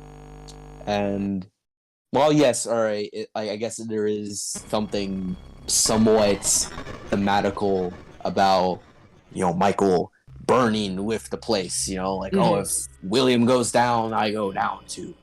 But I don't know. It's just I like the idea of the whole theme of FNAF 3 being about freeing yourself from no pun intended agony. You know what I mean? I like that a lot more than I'm gonna emo now. my heart will burn with this place. I just think that shit's dumb. I'm sorry. That shit's dumb. FNAF 6. That shit's dumb. That shit is dumb. I'm sorry. Just wait until you hear what they did with Michael after FNAF 6. What did they do? All right, so Glamrock Freddy? I swear to fucking God. This isn't confirmed. This isn't 100% confirmed, but it's very much implied. Glamrock Freddy is possessed by Michael, and he is the only animatronic in Security Breach that is actually, possessed anymore.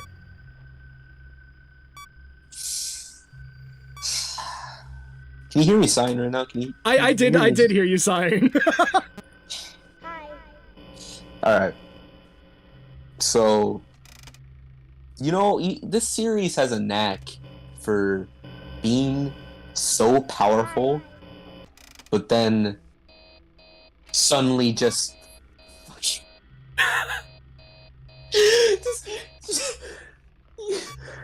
you had it.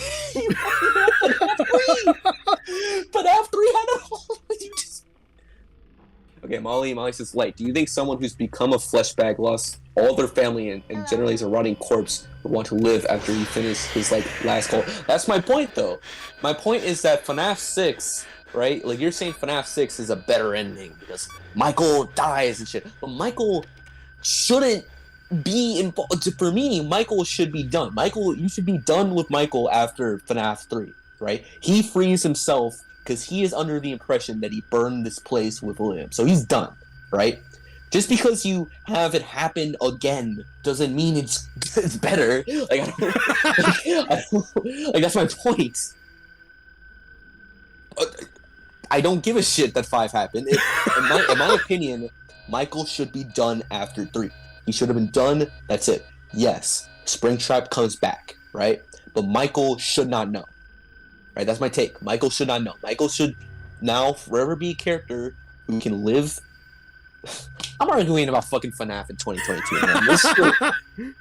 Man. That's my impression. My impression is that Michael should just be done with it, right? And FNAF 4 is a flashback, so it's like it doesn't really matter that much. FNAF 4 kind of serves as a way to like explain some extra things.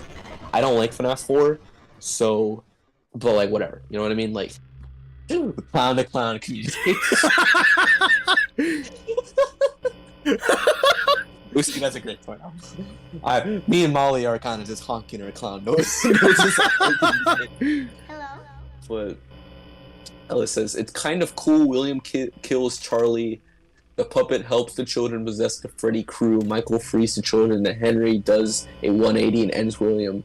They switch places. Yeah, but I don't care. You know what I mean? It's like clown to clown to clown to communication. Yeah, that. Yeah. I don't know, man. This was it, man. This was fucking. I'm talking like, you ever see the movie The Big Lebowski, man? I'm talking like fucking the dude. I'm talking like the dude. You know what I mean? Like I'm like come on, man. Like this is it. All right. This is the game where you end it. All right. Michael's story is done. All right. Because to him, his story is complete. So why would you just? And now he's Glamrock Freddy, man. Fuck you. Fuck you. Fuck you, Scott. Fuck you. Is that real? Is that like, or was that just like a theory? It's not 100% confirmed, but it's very much implied. Like, specifically, the ending with William Afton is where, like, people get that from. Which, I mean, like, if you were going to, like, imply that in any ending, obviously you would do that one. But... okay, but why? I do not have an answer for that. So first we got Gregory being a... okay, so if Gregory is a robot, is Michael just like... what's the point of Michael just like helping this fucking robot? No, I think that's part of like... that's a part of like what gives the Gregory robot theory like a little bit more like credence to it. Like, Glamrock Freddy is obviously very fond of Gregory for some reason, and if Michael Afton is possessing, Glamrock Freddy, and the crying child is literally like, if Gregory is a robot of the crying child, and Michael, like, wants to atone for what he did in FNAF 4, that type of thing. Molly's calling you out, she's like, don't worry, like that. Molly, you're weird. Molly, you've been on the internet. Go log. Just log off. You've been on the internet for too long. That's not a weird sentence. Oh, weird. Those are weird people. But okay, so okay. Don't tell Soul I said this. How the fuck does this girl like this game so much, man? Like, okay, I don't want to make Soul. I love you, but why? Why this one? Security Breach is so fucking weird, because it, like, there are certain things that I feel like it does well, but it's also kind of shit. It's mostly shit, though, right? Like, I have such a weird love-hate relationship with that game. Oh my god. Okay, so what's, like, the current status? Like, is that where we're at right now? Like, that's where we're at right now, yeah. There's security breach DLC coming out next year. It's gonna be free. Hopefully it clears some of the weird fucking plot holes up. Well, yeah, obviously it won't, but I can hope. I can only hope. You're asking way too much for this fucking series. Being clear? Nah. This shit... Listen, there's flex tape clear, and then there's flex tape. There's normal flex tape. Whether you can... FNAF is flex tape, you know, there is no flex tape clear with FNAF. You don't get shit. You don't get the see-through. You don't get see-through. Alright? Because, you know in the flex tape commercial, how he only patches up one of the holes? Right? That is FNAF. Because Because you know John's video, he's like, you still have the other one, Phil. You only patched up one of the holes, but you got a full smile. That's how FNAF is. Because they'll patch up one of the holes, but one of the other holes is still leaky. But they got a full smile as if nothing ever happened. I don't remember this night being this fucking brutal. Like, just a couple months ago, I was replaying this game and it didn't take me this many tries. What the fuck? Oh my fucking god. Molly has just called me out in fucking chat or fucking server. So, if Soul's in chat right now, so I love you.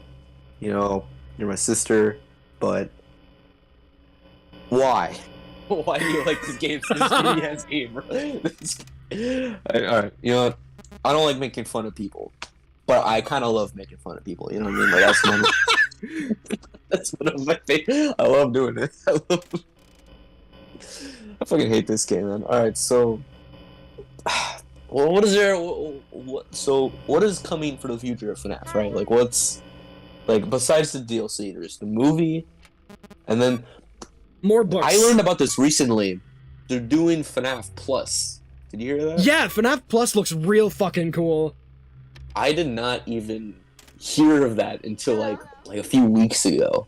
Really? Is that so? Like, what's up with that? Like, what's is it just like FNAF 1 Plus? but better? FNAF Plus is a fan game that is remaking FNAF 1. It's part of the Fazbear Fanverse thing where Scott Cawthon is letting fan game creators license out their fan games to be sold and shit. Oh. So FNAF Plus is going to like come out on Steam and is probably going to be the best thing that has happened to FNAF in years. Oh, I fucking hope so.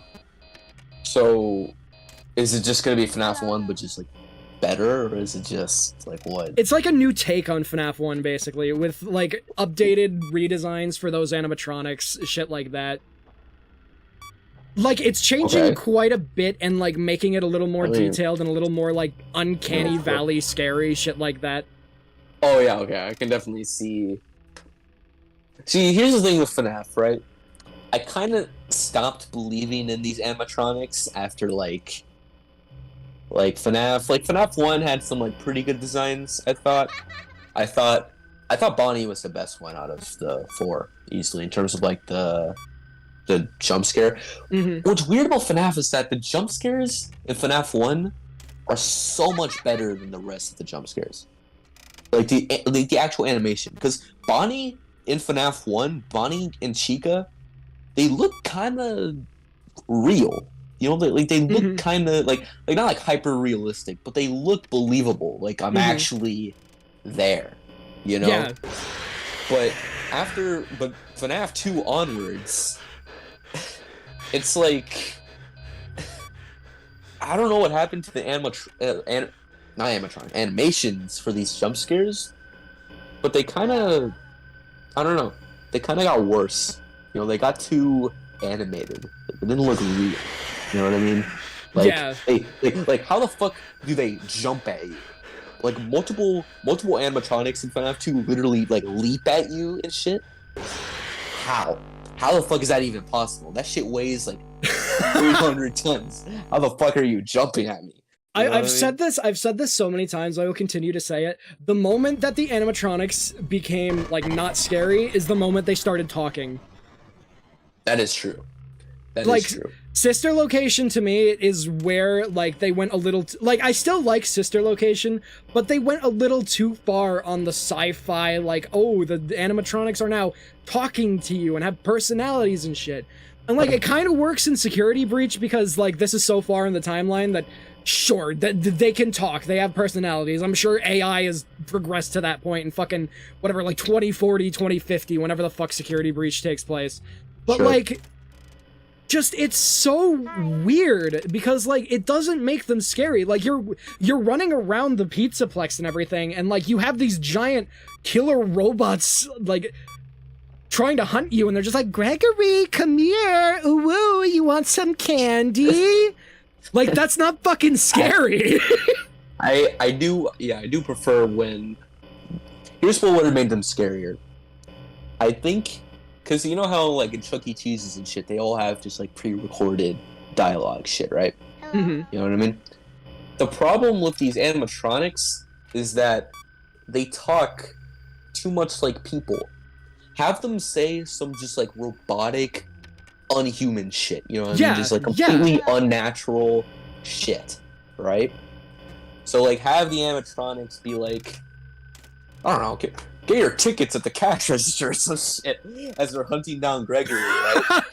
But like I know it doesn't sound scary when I describe it, but just like in the moment, right, when you're running away and they're just saying this like pre-recorded shit, I think it kind of adds to that sort of like atmosphere. You know what I mean? No, they could easily have like added some creepy ass like filters because like okay, going back into what Security Breach is doing. So the reason that most of the animatronics are after you, they're not evil, they're not possessed. It's just Glitchtrap is controlling them. That's it. So like with that, obviously they could just have like the phrases have some sort of weird like effects on them to be like, oh, they're being controlled, they're doing this against their will, that sort of thing. But they don't do that. It's just normal ass talking. Right. Yeah, Ellis gets it perfectly. Anytime you encounter Monty, hey little guy, hey little guy, hey little guy. That's not fucking scary. Yeah, it's not. It sounds more funny than scary. Yeah, I don't know. It's just like, here's the thing. I understand what they're doing. Here's okay. So expanding on what I was saying before, if you have them say just like completely unnatural, like eerie shit, and then towards the end of the game have him say like Gregory, you know what I mean? Like have him refer to him. Yeah, that would be scary. That would be creepy because the whole time you're hearing them just say like, I don't know, like, oh, you want to play 8-ball or some shit, like I don't know, something basic, something that like an animatronic may say as like a pre-recorded script, and then you have them like straight up talking to Gregory. That would be, I think that would be scary. But like Ellis was saying, it's just kind of like, it just feels like much like a huge missed opportunity to capitalize on that of all things, because I don't think animatronics can just like talk to you, you know what I mean? Like I don't think they can do that even 20 years from now. Like there's definitely animatronics with like controlled speech patterns, but it's controlled. So that's what makes them, you know what I mean? That's what kind of separates them from like the uncanny valley shit. Yeah. But then you embrace the valley, right? Later on in the game, then they're scary. You know what I mean? Like it's just there's so many tiny things in Central Location where I feel like they could have just made it a little scarier, and they don't. Like So okay, there's a part in there's a part in Security Breach where you steal Chica's beak to upgrade Freddy so that he can like scream at things and break them.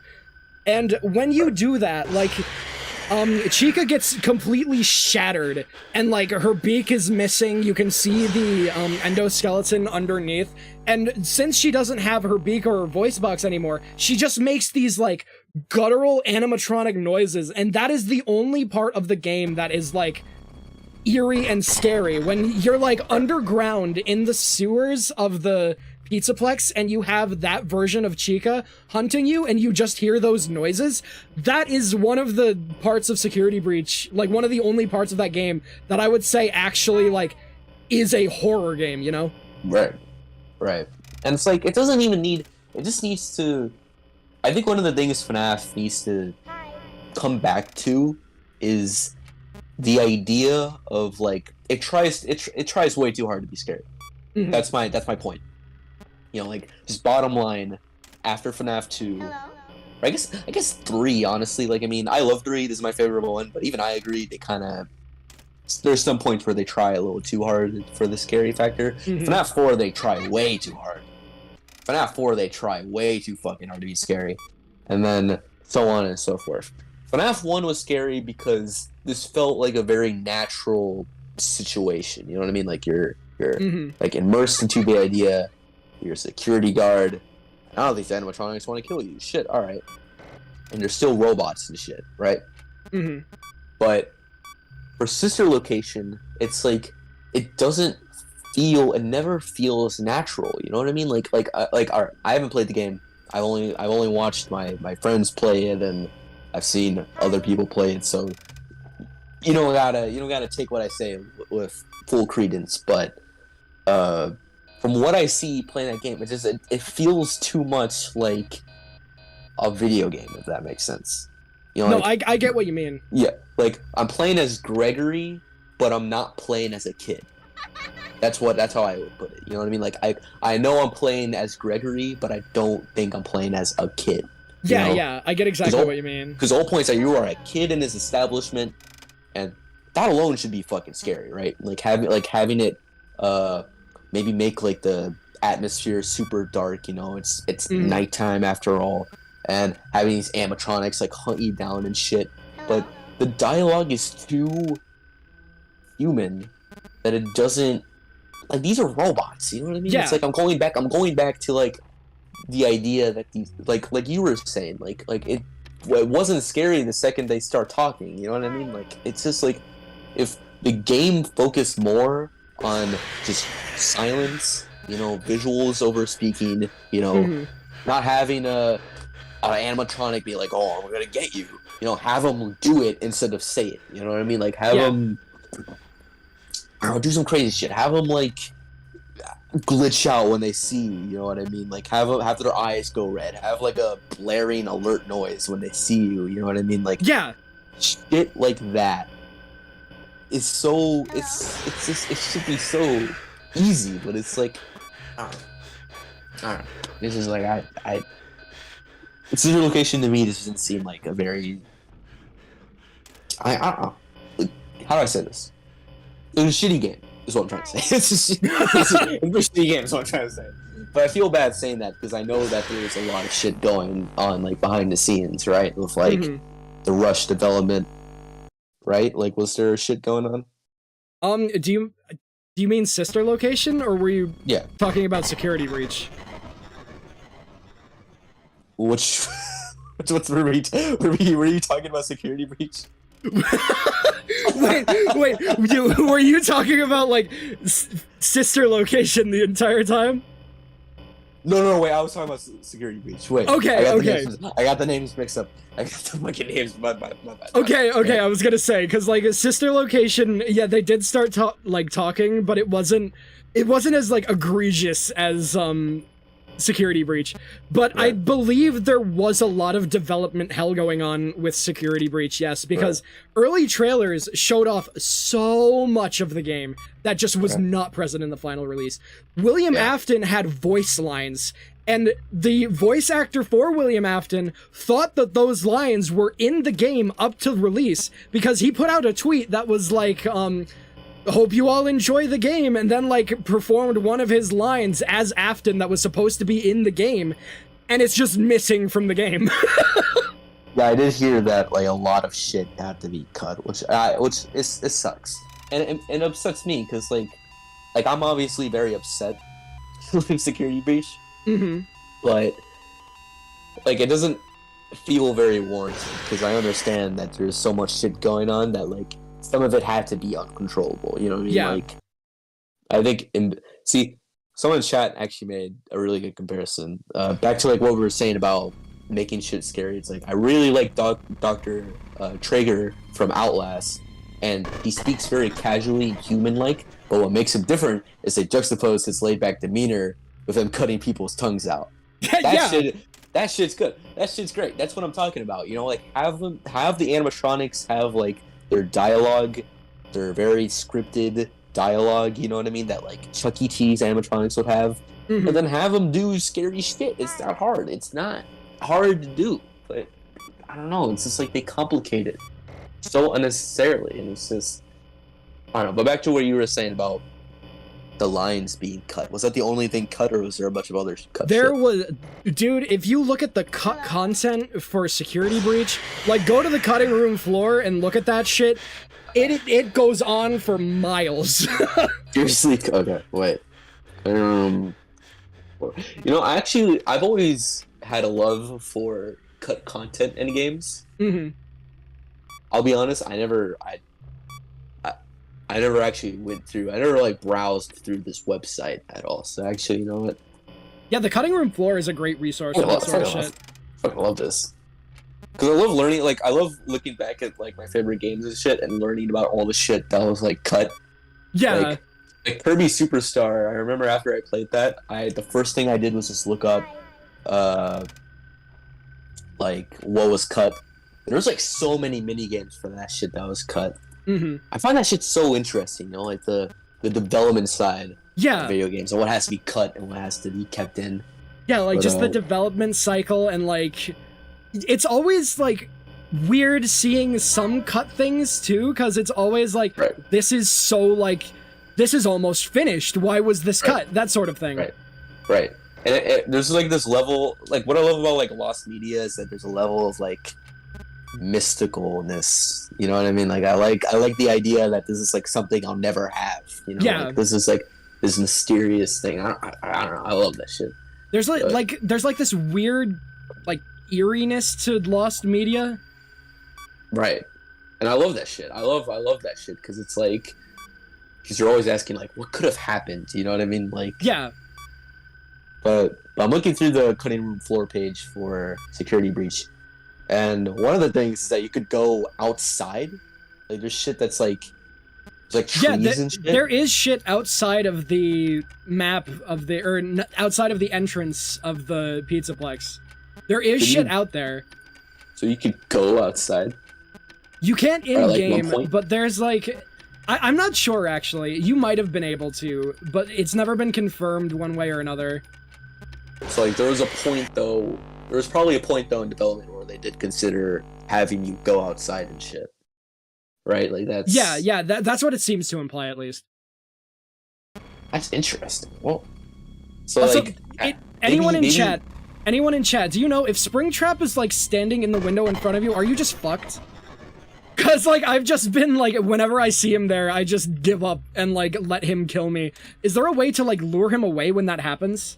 Yeah, you are just fucked? Okay. Just don't die, essentially, is my tip.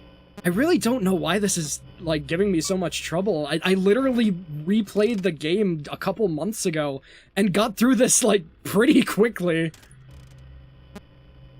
I think William Afton is at his most, like, I feel like this is where FNAF 3 has its best, or FNAF in general has its best antagonists, because FNAF has had, like, a few antagonists.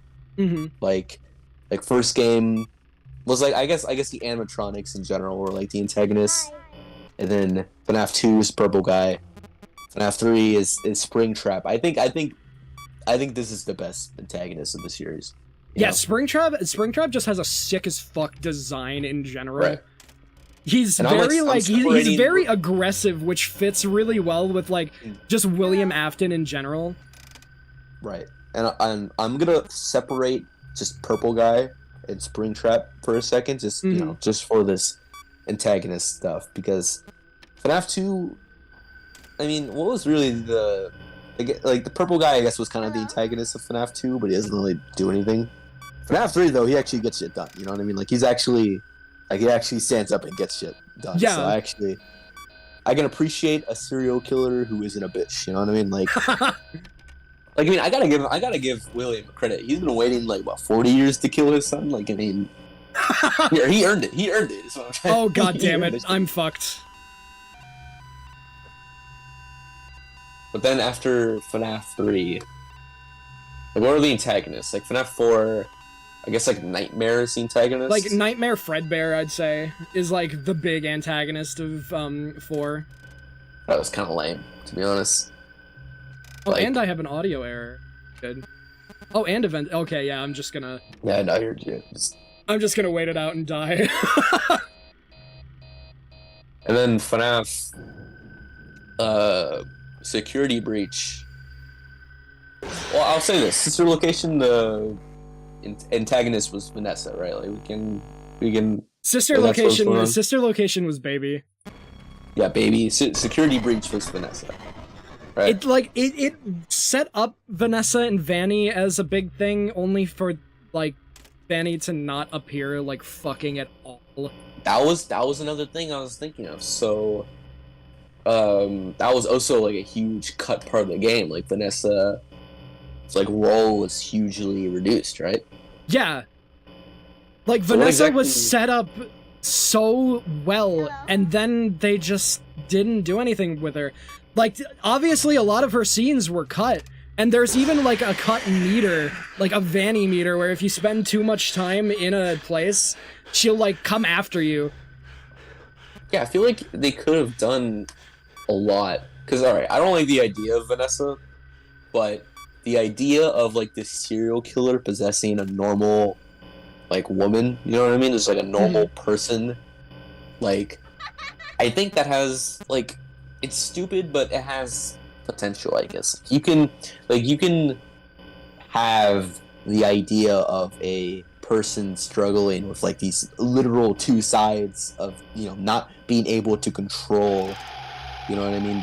And you know what they could have done with that? They could have done something where, like, I guess, maybe, I don't know, Vanessa would, like, snap out of it, right? Mhm. And she would be like, oh, I don't know what the fuck I'm doing. You know, let me help you. I'm being like, there's something wrong with me. But then the twist is that, oh, it was William controlling her this whole time, and he fell right into her. Like, something like, does that happen in Security Breach, or? Not really, no. I mean, kind of a little bit with the Afton ending, I guess, but, like, at the same time, the Afton ending is such nothing that it, Right. like, it doesn't really feel anything either way. Like, you find the FNAF 6 location, you go into the basement, and there's William in a fucking charging pod. Wait, what happened? Okay. So, rewind. So, what happens in the Afton exactly? Because I'll be honest, I never really got an idea of what the endings were for Security Breach. So, what happens in the Afton ending? Okay, this is gonna be a little bit of a rant. Alright.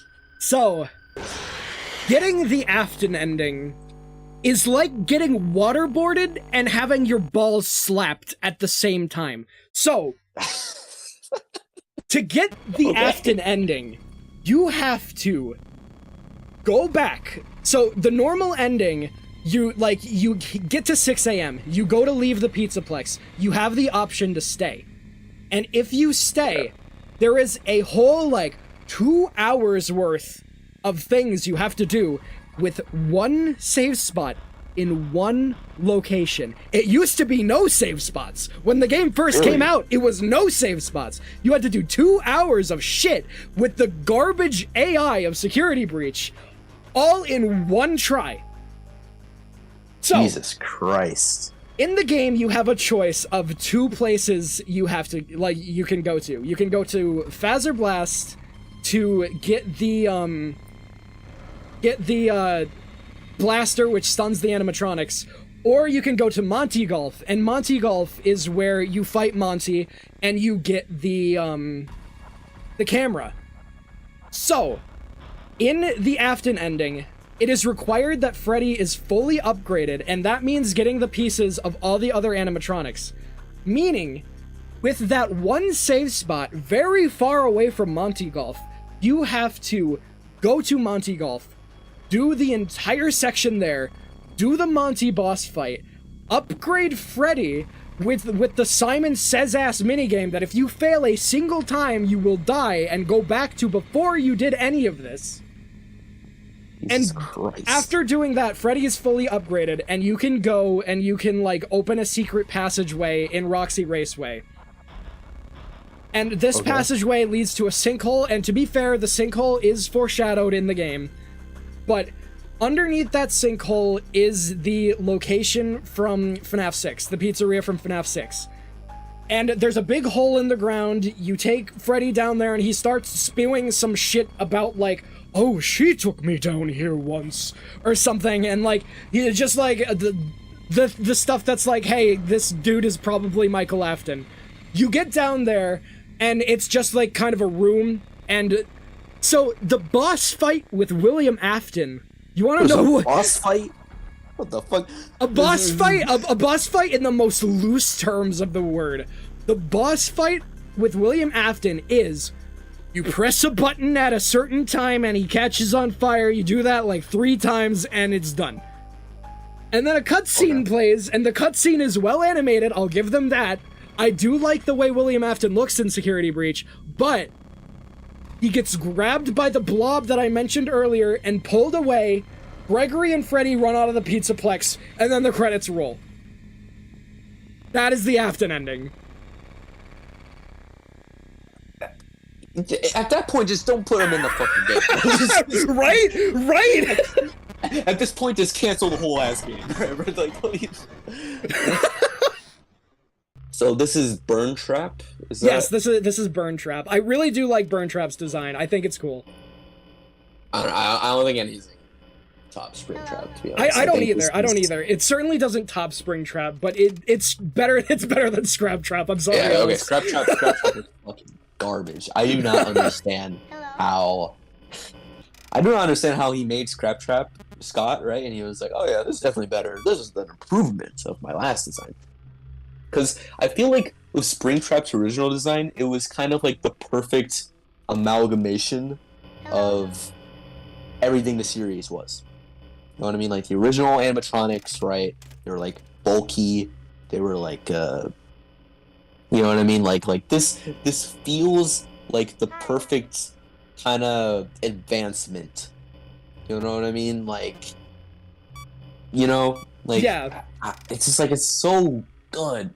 And I'm not alone in this. Everyone agrees that Springtrap is like one of the best designs, if not the best design in the whole series, right? And I mean, I guess Burn Trap looks threatening. I guess, like, I mean, I do like the little mouth thing here. Like, it looks like human teeth. Like that's. I think the part of Burn Trap that I like the most is that the corpse part actually looks like a human being now. Right. So this is literally this is straight up just William Afton. He's stuck in this bitch. Alright, okay. I mean, I guess it looks alright. I don't know. Who the fuck is Synthtrap? Oh, okay, what? no, it is. Oh, no, never mind. This is concept. This is fan art. Never mind. I was looking through some results and I found this is actually kind of cool. So I found fan art on the Five Nights at Freddy's subreddit. Wow. Synthtrap. Synthtrap, huh? Synthtrap. Do you want me to read this? There's like a whole description. Sure, go for it. This is from a person named Katone, yeah. Synthtrap is an amalgamation of Monty, Roxanne, and Chica, forming the new body for Glitchtrap to inhabit. Monty, Roxanne, and Chica are possessed by Gregory's friends. Gregory was meant to die with them, and possesses Glamrock Freddy now. Synthtrap is going after Gregory himself in order to complete his body before the night ends, and time runs out. If he captures him, he will eat him alive, making him join the amalgamation of souls in the new completed body. That's metal as hell. Jesus Christ. Hello. I mean, the design is great. I mean, it does kind of like I'll send it to you, and if you want, I mean, go for it. I don't know if you need permission from the artists in these situations. I probably won't show it on stream, but you can probably just go ahead and send it to me. I know Ellis is probably. She's probably very serious about that, but I mean, it's cool. This is actually kind of cool. If you guys want to find this, just look up Burn Trap, and it's like one of the first images there. This is actually good shit. Is the FNAF subreddit still alive? I'm surprised. It is, yeah. Alright, I'm gonna look through how did he get here so fucking fast? It's like Springtrap. How do you feel about Reddit? Yeah, are you a Redditor, Springtrap? How do you feel about Elon Musk buying Twitter? Do you? Nah, he doesn't. He doesn't like it. He doesn't like he that. He doesn't like it. He didn't say anything about Reddit though, so I'm assuming he was cool. He's cool with Reddit. He's cool. Yeah, he likes Reddit. Springtrap, do you use Reddit? Well, Freddy, I wasn't asking you. I wasn't asking Freddy. Come on. Springtrap, do you use Reddit? How do you feel about Reddit? Jump scare rap if you follow political subreddits. Oh, okay. Ooh, So okay. Okay. So he uses Reddit like, alright. Do you follow shit like, I don't know, r slash me IRL?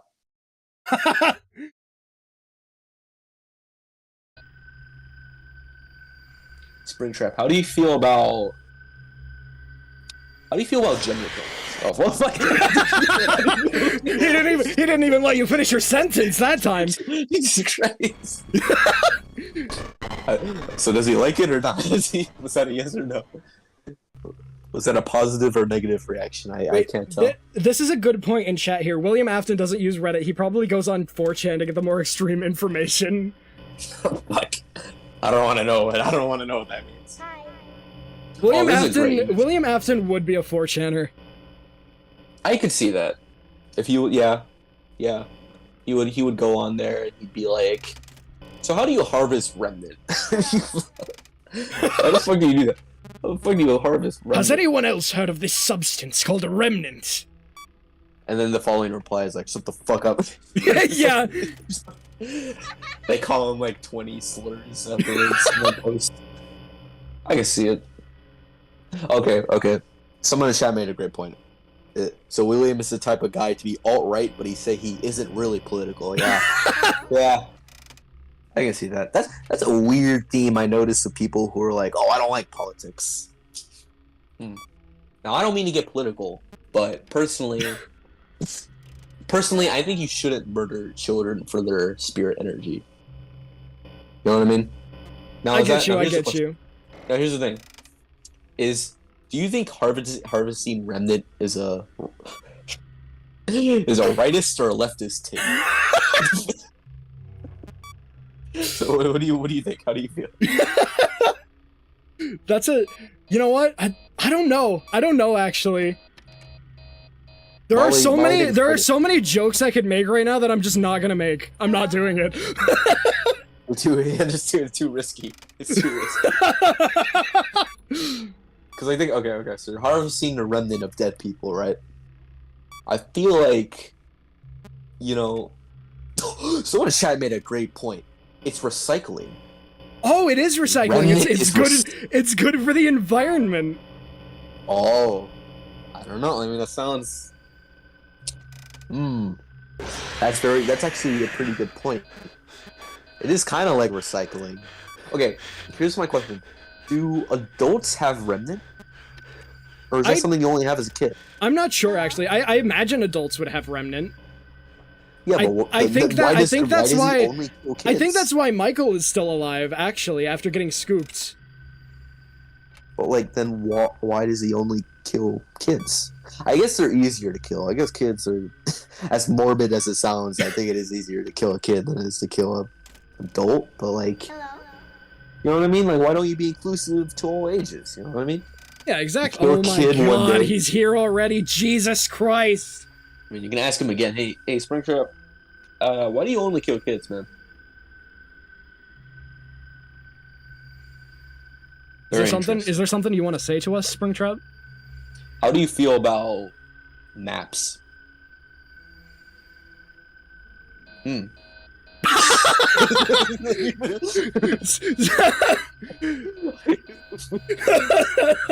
I love how perfectly timed these have been. He doesn't want you to know. Yeah, just quickly get him out of there. Just get him out of there. Yeah. Are you ever gonna beat this night, man? I have no idea. I have no idea why it's so hard all of a sudden. Yo, what music do you think Springtrap listens to? William Afton strikes me as he's a contemporary guy. I think he listens to The Doors. I bet William Afton probably listens to Nickelback. Why is it? I like how when he said that, you opened the cams and he's just standing there. Did somebody say Nickelback?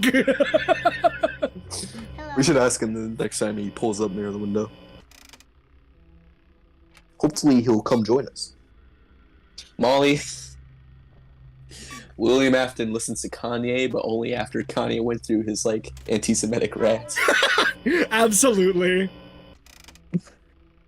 Do you think? Okay, here's my take. I don't think William. I know it's very easy to say that William would be like anti-Semitic or like racist. Here's my take. I don't think he is a bigot. I think he's just a guy who murders people. Hello. You know what I mean? I don't think. I think he is inclusive, despite the fact that he murders children. He'll murder children, but he draws the line at racism. Yeah. I can excuse killing children, but racism is where I draw the line. Like, Michael makes, like, a racist joke, and he, like, appears near the window. It's like, I did not raise you this way, my boy.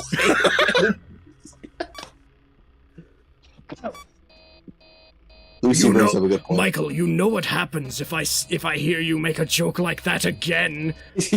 Hi. I'll kill another kid. It'll be your fault, Michael. He's like any killer. He doesn't discriminate in killing. That's a good point. Molly retorts this. She says, I think he's a bigot in the sense that most, like, 40-year-old people are bigots. Like, they believe in really old stereotypes, but he's supporting. I guess I kind of get what you mean. You know, like, he isn't, like, homophobic. He seems like the type of person who would be, like, very gender critical, though. You know what I mean? Like, Absolutely. he would be like, I just don't get the deal with pronouns. You know, like, like, he would be like, neo-pronouns. What the fuck is that? Hello. Michael, what the fuck are neo-pronouns? He seems like the type of guy who would be, like, confused by that. But I think if someone just, like, sat him down and was, like, just explained it to him, he would be like, oh, well, that's more people for me to kill, huh? That probably is how he would react to these situations. Too. Yeah, exactly. You know what? Yeah, Ellis, I never considered this. How old is William at, like, the end of the series? This dude has to be, like, fucking 90, like, in security breach. I don't know why, but that's kind of eerie. That kind of makes it weirdly scarier that he's that old and he's still doing this shit, you know what I mean? Yeah, You know yeah. what I mean? Is William British? William is British. Oh, God. Oh, no. Oh, no. What? You know what? They should have given him an Australian accent. Should be like, fuck you, mate. What's up, Oh, mate? there's children to kill. There's children to kill out there, mate. Where did you come from? How did you get here so fast? God damn it! He's a feisty one. He's old. Molly said he's old enough. He's old enough.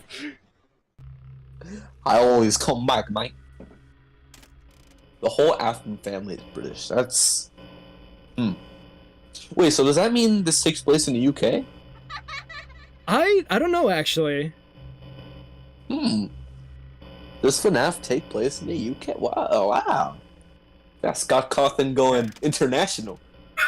Mr. Worldwide. Okay. Oh yeah, That's right. The never books indicate that it takes place in Utah. That's right.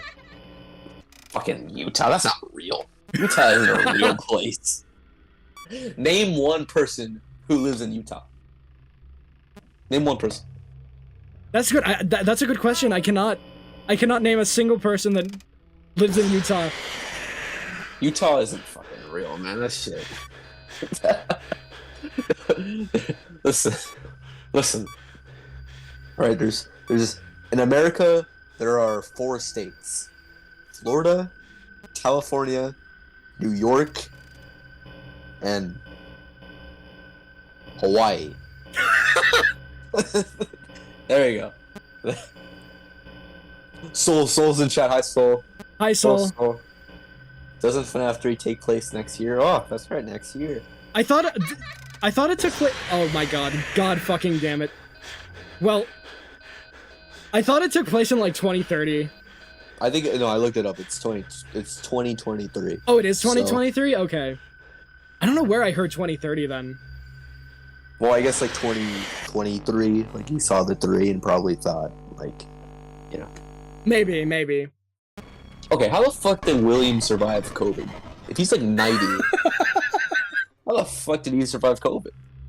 How did he, You see, how did he handle that? I think this is like situations like this. I think is why Remnant exists. So anytime somebody can walk up to Scott Cawthon and be like, "Yo, how the fuck did William Afton survive being set on fire 3 times, waterboarded and exploded, dropped off of a plane, parachuted, thrown off of a waterfall?" I'm gonna stop you right there. You see, Remnant. That's how I answer it. That's how I answer it. Yeah, you see, Remnant. You see, Remnant. And then there you go. There's no. That's the thing. You know, we were criticizing Security Breach. All of our criticisms can be answered by Remnant. Exactly.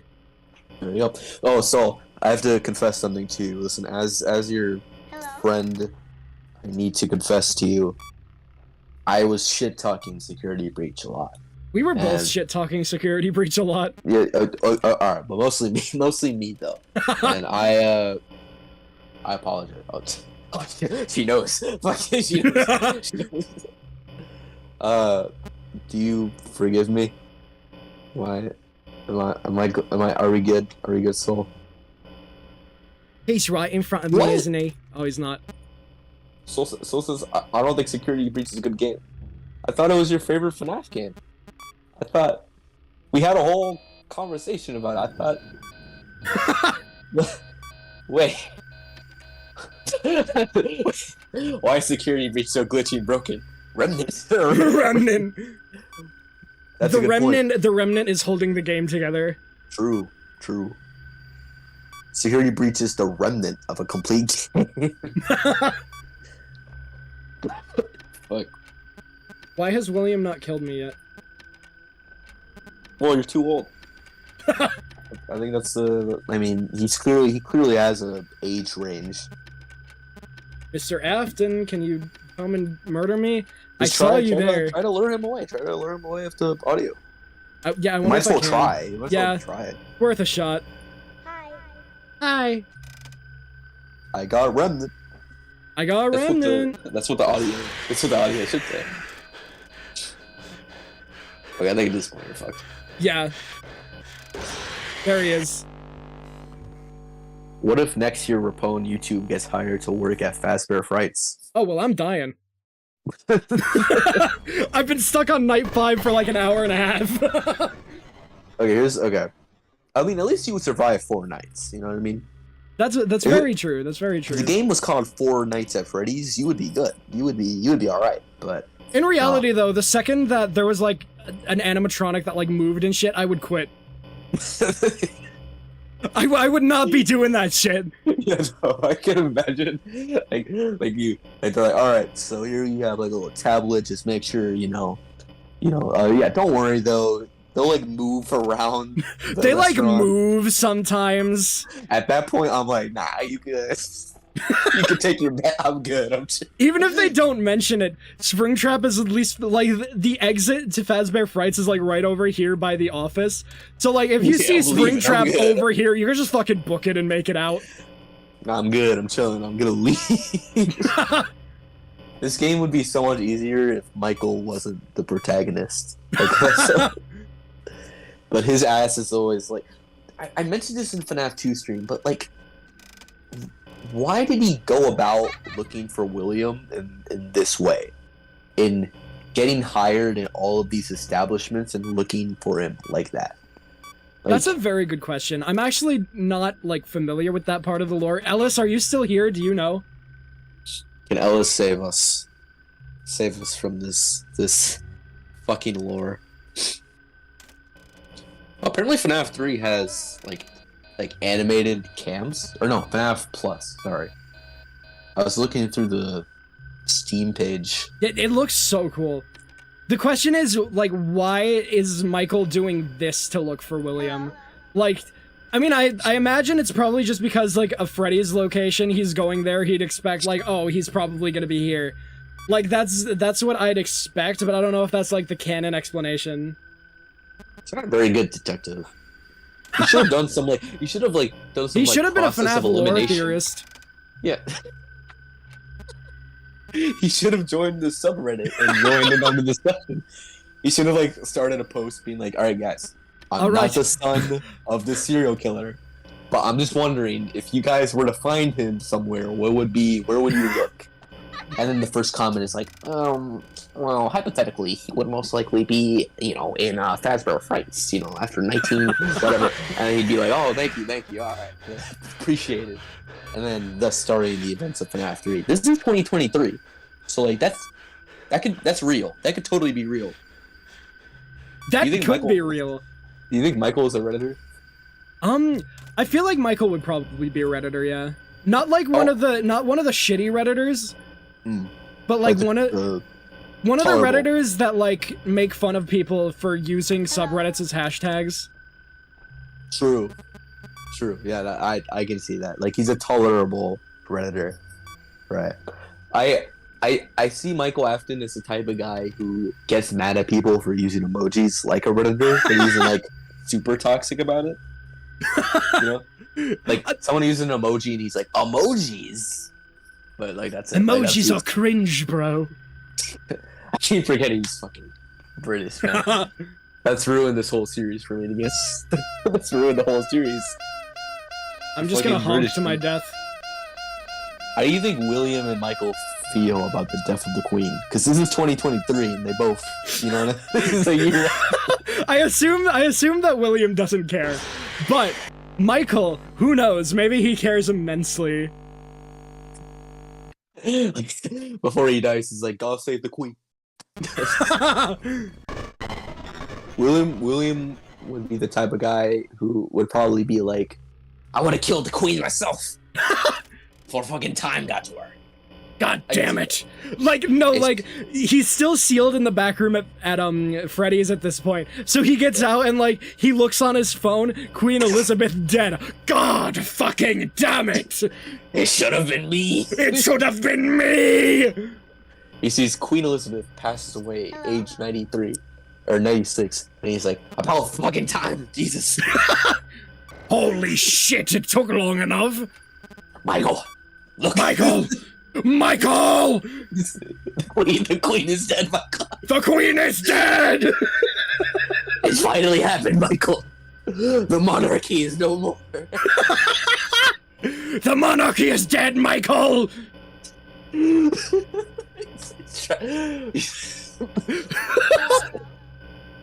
Fuck, listen, I know he kills children, but that's kind of base. That's kind of cool. Listen, okay, Ellis did answer our question. Oh, what did she say? She said, okay, there's the whole speech at the end of Social Location's custom night.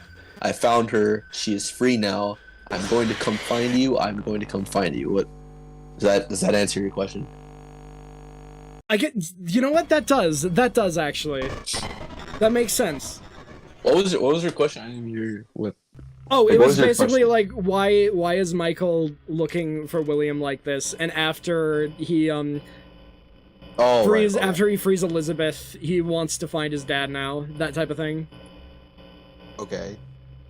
But like, how does that quote correlate? So he finds her, right? So, but why does he go about it? Like, my question is, why does he choose this way?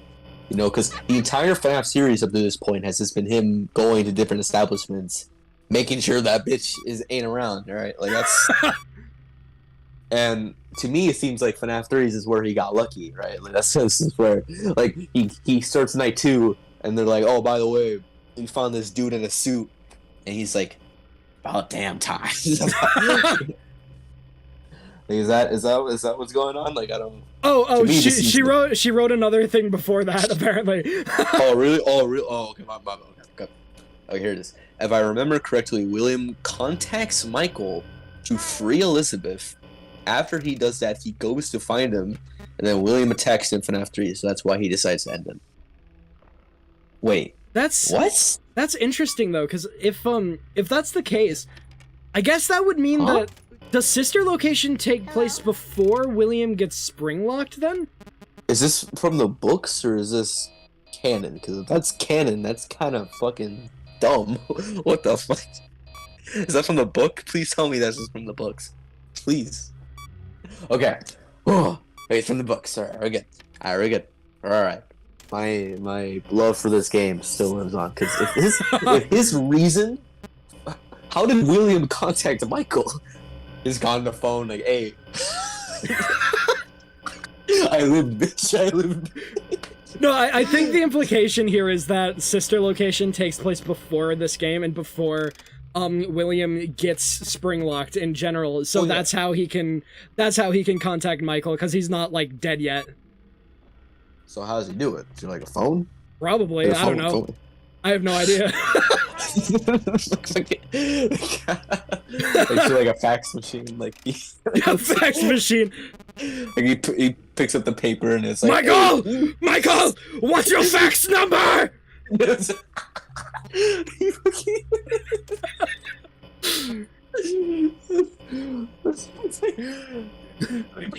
like, what's your phone number, Michael? Please. You used to call me on your cell phone.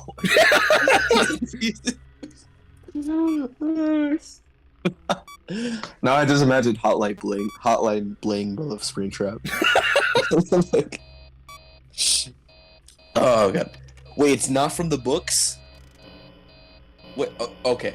So the canon explanation is that Michael isn't doing this because he wants to finally just free himself from the pain and agony he gets from living with an abusive psychopath who murders children, but rather because William called him one day. It was like, you better come find me.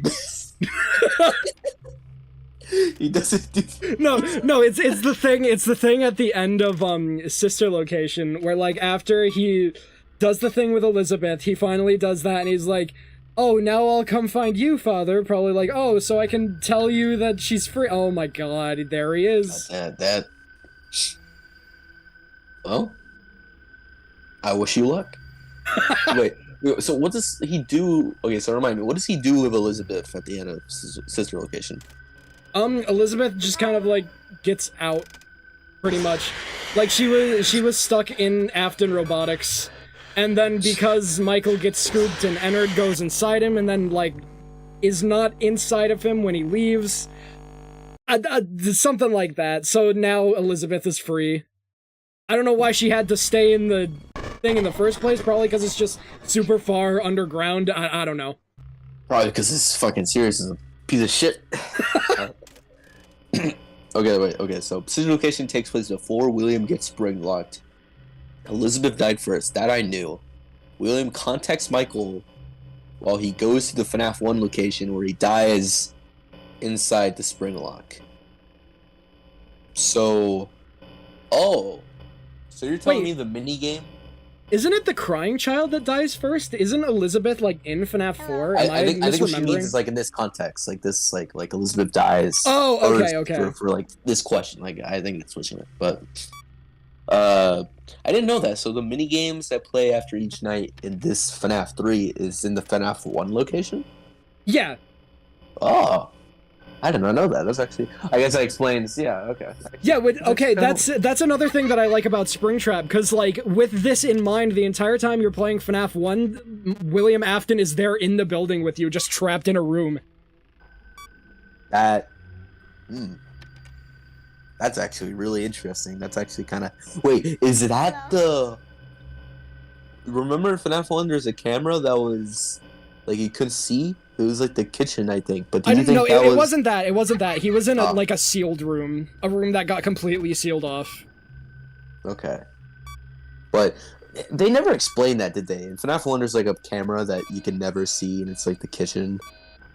Like, why can't I see the kitchen? Why can't I see what they're cooking? You know, like what? Like, you know what I'm talking about, right? You know what I'm talking about. Oh, fuck. Yeah. Like, you know, like why can't I see that camera? Like, is there ever an explanation for that? I don't know. I think it's probably just video game thing. Probably. Like, I think because I remember that for FNAF 1, the whole thing was that, like, you could hear Chica, like, moving through, like, the pans and shit. Mm-hmm. But I guess you couldn't animate that, so it's, like, hard to communicate that through images. So, I guess that's why I got cut out. And there he is. How long has this stream been going on, dude? We have been going for 2 hours and 30 minutes. I think we might need to call it and do a part 2. A fucking part 2 for FNAF 3, Jesus Christ. I don't know why I'm fucking up the night so badly. Wait, go on extra. Maybe you can. Oh yeah, can I just like make the game dumb? Fuck. I can't. Oh fuck. I cannot. Son of a bitch. Oh, go to the second one. This. I like how. Now go to the first one. That's so cool. I like how that second image is him, but bigger, larger, Whoa. closer. Man, that's great. Scott really had to work hard on the PNGs for that one.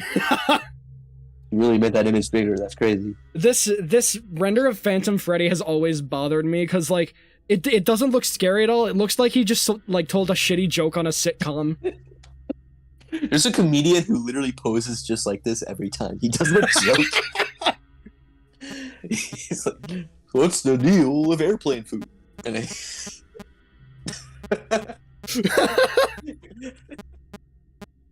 you can actually replay the minigames, so that's cool. That is cool. That's neato. If only the cheats were unlocked.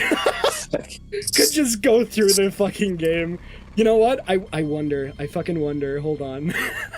Wait, what are you gonna do? I wonder if I could edit the save. Oh my god. Edit the save to unlock the cheats. But you already beat this game before, you know what I mean? So like I don't think anyone's gonna put it against you. I guess that's true, but it would kind of suck to not like see. Oh, oops! I accidentally switched to the angry face on my thing. What? You have an angry face? I have many faces here. I have Really? I have staring at viewer. I have staring at game. I have angry face. I have insane face. I have like this one is just for like when I'm making noise and not talking, and then I have pickle Rick. That does sound very on brand for you. Having a pickle Rick in there. Yeah. Okay. I don't know why I'm not surprised, to be honest. Anyways, let me see. Oh, I get why it did it, because when I type FNAF 3, because I have the number pad, like, associated with Right. the faces. Oh, so the number pad, like, does... Oh! Yeah, the number pad That's is cool. what does the different, things. Wow. Okay, I'm gonna see if I can fucking edit the save to get the cheats. So wait, so when you're mad at a game, you're like, I'm gonna press 3 on my... I'm gonna press 3! I always forget to do it anyway, so it's usually just, like, either staring at the viewer or staring at the game face. Like when you're staring at the... What's like the context for staring at the viewer? What do you use that just one for? just like the beginning of the stream when like the game isn't happening and I'm just kind of like talking to chat. Or just when you want to be creepy, you know? when you want to just like stop talking for a good minute and you just like slowly change it to staring at the viewer. And then the screen goes black, everything else goes black, and it's just your... Remember when you wanted to do a creepypasta or whatever? I do remember that. Elizabeth's Eyes. Yeah. Remember that? Wow. I'd still like to do that eventually. I got to explain something to chat. All right, so, I think it was a year ago at this point. Jesus Christ, I made a little project that was like a fighting game, but it was like a fake fighting game, but with rap, right? Rap. I think it was called like Rap Chord King of Fighters, and it was just like a fun little project I made. It was like. It was a fake fighting game where I just made like the character select screen and had like Rap, Ellis, Plank, Greg, and Spat. And what I did with it is that I created you know how fighting games, I'm trying to explain to chat, but like, do you guys know how like in fighting games, like they have like secrets and shit? Like they have like some games have like creepy like Easter eggs and shit. For that project, I made an Easter egg that was like, oh, if you do this creepy thing will happen where it will say her eyes were never found, which I thought was a creepy sentence or whatever. But our good friend Prinny took that sentence and made it into like a whole art thing. Like she drew like a picture of like a girl without her eyes, and it was like, oh, her eyes were never found. And then you wanted to do like an analog horror series, and we kind of went with the her eyes were never found idea, and it's kind of went dormant. But like, I mean, I think it's a cool idea. I wrote a kind of outline for it because I was gonna write it, but I mean, I never really wrote the full script to it. Yeah, I mean, we could revive it at one point when everybody's not as busy. Right. Anyways, I did indeed get cheats working. Oh, really? Oh, for real? Wait, shit. Well, what cheats do you have enabled? Fast Night and Radar, so now it tells me where Springtrap is. Okay. Good shit, good shit. I am just very ready to beat the game. Let me make sure I have Happiest Day done again. I was gonna say, just like make sure you have that shit, because there's no way we're gonna do all this and not get the good ending. Yeah, exactly. There we go, alright. There it is. There it is. Okay. Now I actually beat the fucking game this time. Yeah, we got this time. Fast Nights and Radar. If I still somehow fail, I swear to God. Do you think... What happened to the Walton files? Is that still... I think there are still episodes being worked on. I have no idea when they're coming out, but I'm pretty sure it's still a thing. I used to remember that being, like, the big analog horror thing when, like, that was Dude, analog horror memes are the funniest things in the world, man. Like, they're so accurate every time. Like analog horror is like, I don't know. I feel like after the Mandela catalog and the Walton files, everyone kind of wanted to do it. Yeah. And it never worked because people don't know how to do it. You know what I mean? Like, yeah, people don't know how to, like, make scary things. Right. Or they try way too hard to make it scary, and yeah. it's just funny. It just becomes funny at one point. Yeah, exactly. But I do remember the Mandela catalog. It kind of freaked me out a little bit. It was good. That one was good. I thought that one was good. There was one that I thought sucked. It was what was it? I used to watch these like all the time, but you know what we should do, Rep? We should watch analog horror shit. Like, you should just get like all the, you know, we should just react to analog horror. I think that'd be fun. That would be fun. That would be pretty fun. I remember we did that once for this one series. I think Prinny showed us. Right? Like, you remember that? I made those fucking Star Fox edits for it. Do you remember that? Right! Oh, I don't remember the name, but it was the one with Bonzo. It was the one with Bonzo. Does anyone chat know what I'm talking about? There's like an analog series, like a character named like Bonzo. It's like a dog. Yeah. Gemini Home Entertainment. Baddington, that's what it was. Baddington. I thought that was okay, but I don't know. I thought it was just okay. I did like the animation some parts though. But Gemini Home Entertainment, are you familiar with Gemini Rep? I am, yeah. I think I watched it with B at one point. I don't remember exactly when it was, but I know that we watched it. Offb wanted you to, I remember Offb recommended it to you and B, and you guys watched it. I don't know. I thought Gemini was kind of, it was good at first, but then it just kept, it was too stale. You know what I mean? Like, it was too stagnant. I swear to God. No, it's all right. It's 5 a.m. It's 5 a.m. All right, you piece of shit. With fast nights. Is the 3-piece real? Is the 3-piece real? Is the 3-piece real? Is the 3-piece real? Give me my McNuggets, you crusty fuck. Springtrap, how do you feel about the? Well, he's mad I called him a crusty fuck. The 3-piece is real. The 3-piece is real. You did it. All right. And now you just have one more. One more minigame and then the ending. FNAF 3. Again, the best game. The best one in the series. This is it. This is the one that I'm the most, like, nostalgic for, too, I'd say. Yeah. Like, this was when FNAF was, like, at its peak for me. Yeah. Same here. After this, you just can't get better than this. And, like, seeing this cutscene for the first time, oh my fucking god. Like, it's so crazy that you're kind of, like, scared by it, and then you realize that he's actually scared of you, so it's like... And this it's just, part, like...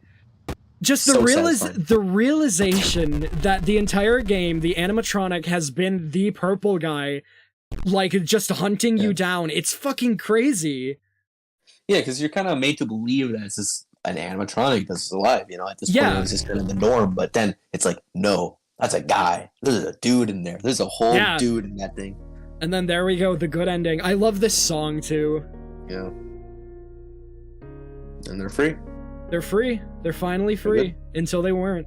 I never understood why Golden Freddy isn't like Golden Freddy is in the bad ending. Like you see it, but you don't see him here.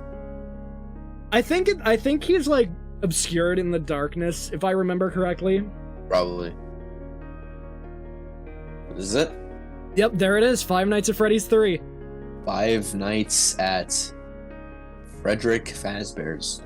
Oh god, I am not looking forward to the next one. Dude, we doing FNAF 4 rap? We are certainly doing FNAF 4. FNAF 4 is a game that I have never actually beaten because I cannot stand it. You never actually... Oh, fuck.